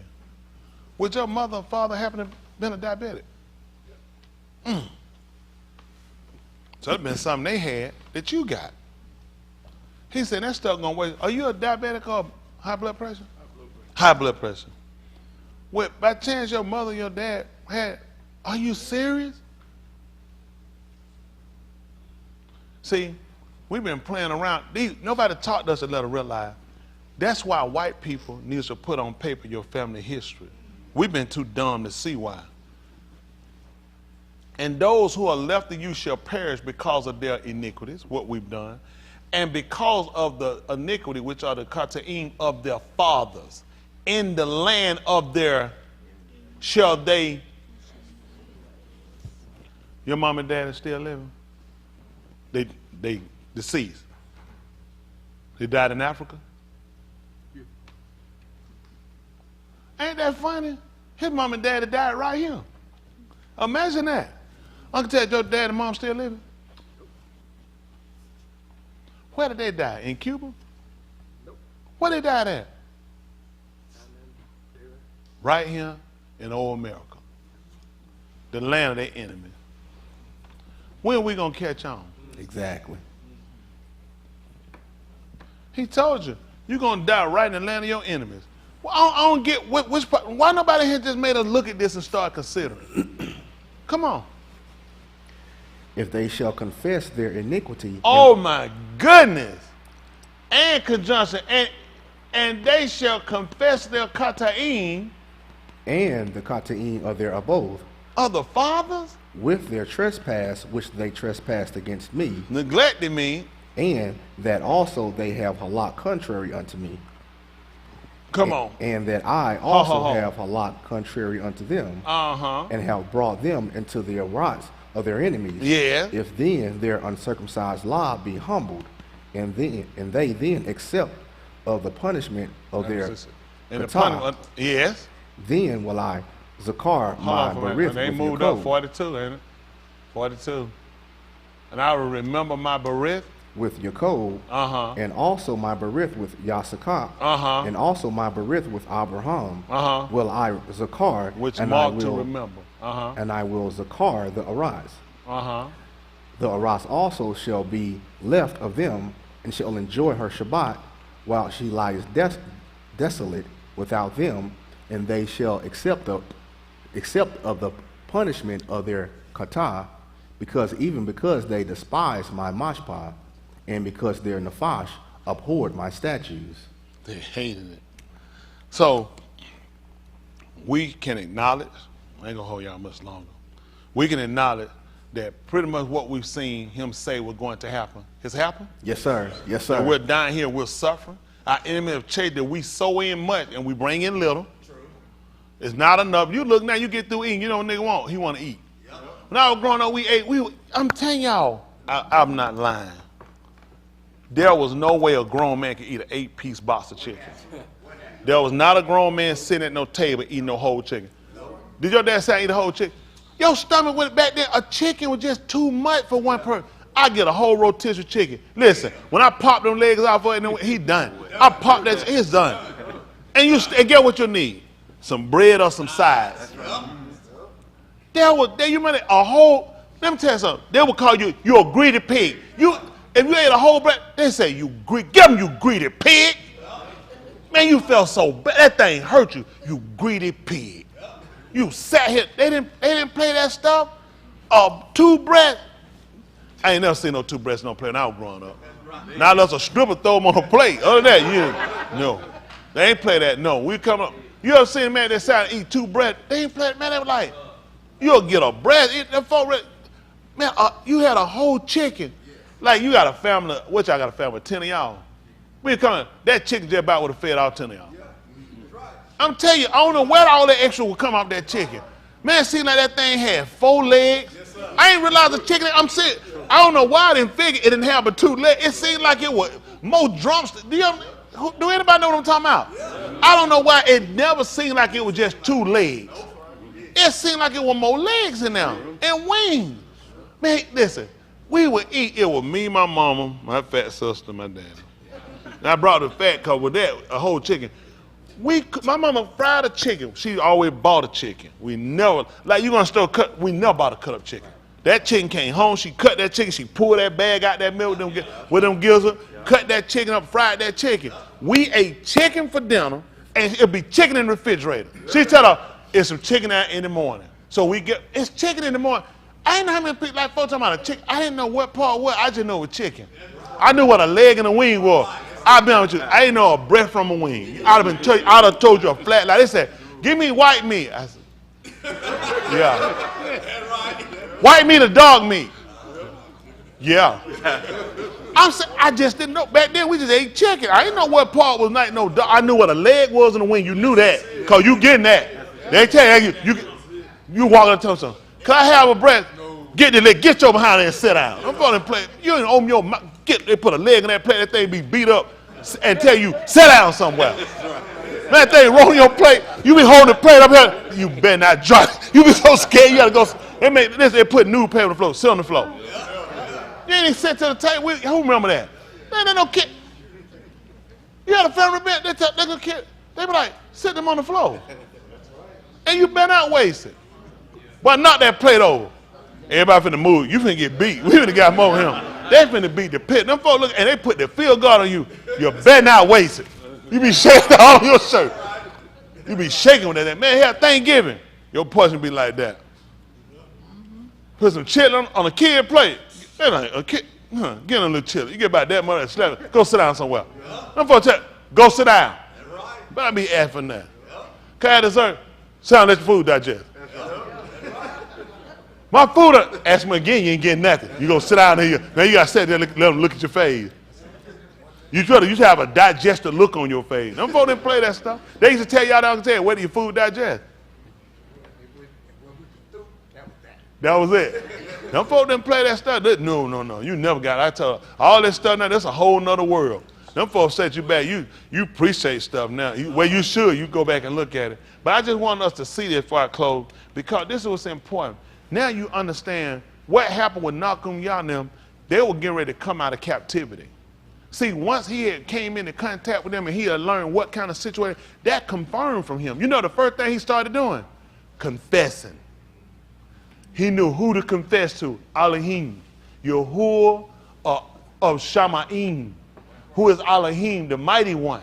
He confessed his faults and their faults because he knew this is restoration now. He's confirmed his word. The people who stayed, and I wondered, man, I probably should have stayed, man. Sometimes we sitting here saying, man, I probably should have held out. They holding out. And then he finds somebody, man, how they doing? It bad. Man, it hurt bad, man. Man, it was terrible, man. We should have got out of there. I just did get away with my life. And we've been suffering too. That man realized. That man did everything he done told her. Only thing now to do is stop fighting and confess. Notice what he did. From now, he went to see the Malak, who they called the king. He was the king cupbearer. And when he saw his countenance went down, he gave him a letter to go back to start putting the wall back. Yeah. That's how they was able to come back and put Jerusalem back. Yeah. Through him confessing, I'm trying to go back. I ain't confessed nothing, Lee. I ain't changed nothing. I ain't acknowledged nothing. I ain't obeying nothing. And I'm wondering when he gonna save me. It's not practical. Look what he needed them to do. Y'all need to confess it. That you've gone wrong. You need to admit what you've done. You need to come back and you need to heart this man's commandment by doing them and keeping them. Right. So that man can restore us. Right. Ain't no march gonna get us out of here. Ain't no black leader bringing us out. This man is gonna keep us stuck. Every time one of them raise up, it makes our way harder because we won't confess and turn to this man. That man can bring us out of here. That's right. Now all they waiting on, some tired nigga get up, some Christian nigga who gonna put us back another 400 years. That's right. Talking about putting God and Jesus together. We need to get Buddha. Let's grab Buddha. Let's go get Muhammad and put them together and throw all of them in the damn trash. That's right. He didn't put that stuff with Elohim. He told him he came together, I tore your idols down. Yes, I destroy every one of your sacred pillars you put up. We can't serve like these people don't serve. It's time to serve like the man mandated.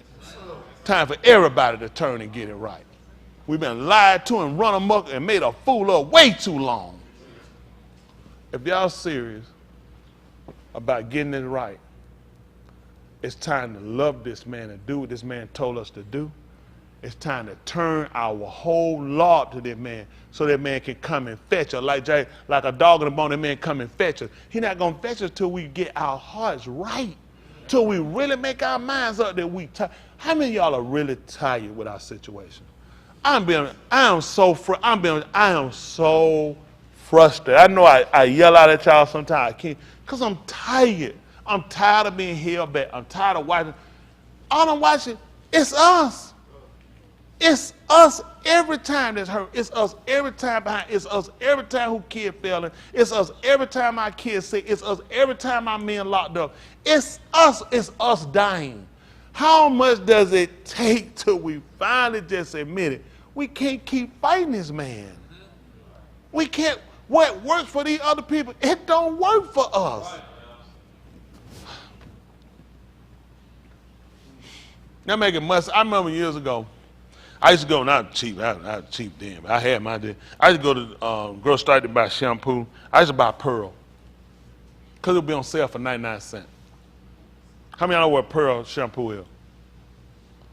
I think it's P-E-R-I-L or something like that. How they spell it? P-E-R-L? How they spell it? Pearl? Y'all remember that? They said Suave. Y'all remember the Suave shot about they'll be on sale for 99. I used to get it. Because your wife, then you started learning about that don't fit black hair care. See, white people have to use a shampoo that strips their hair, because their hair naturally produces oil. Our hair doesn't. So we have to more than oil. You don't see white people just oiling their hair. They have produced the oil. They got to get it out the grease. For us, we got to enhance. So we have to get a shampoo that's more conducive for our hair type.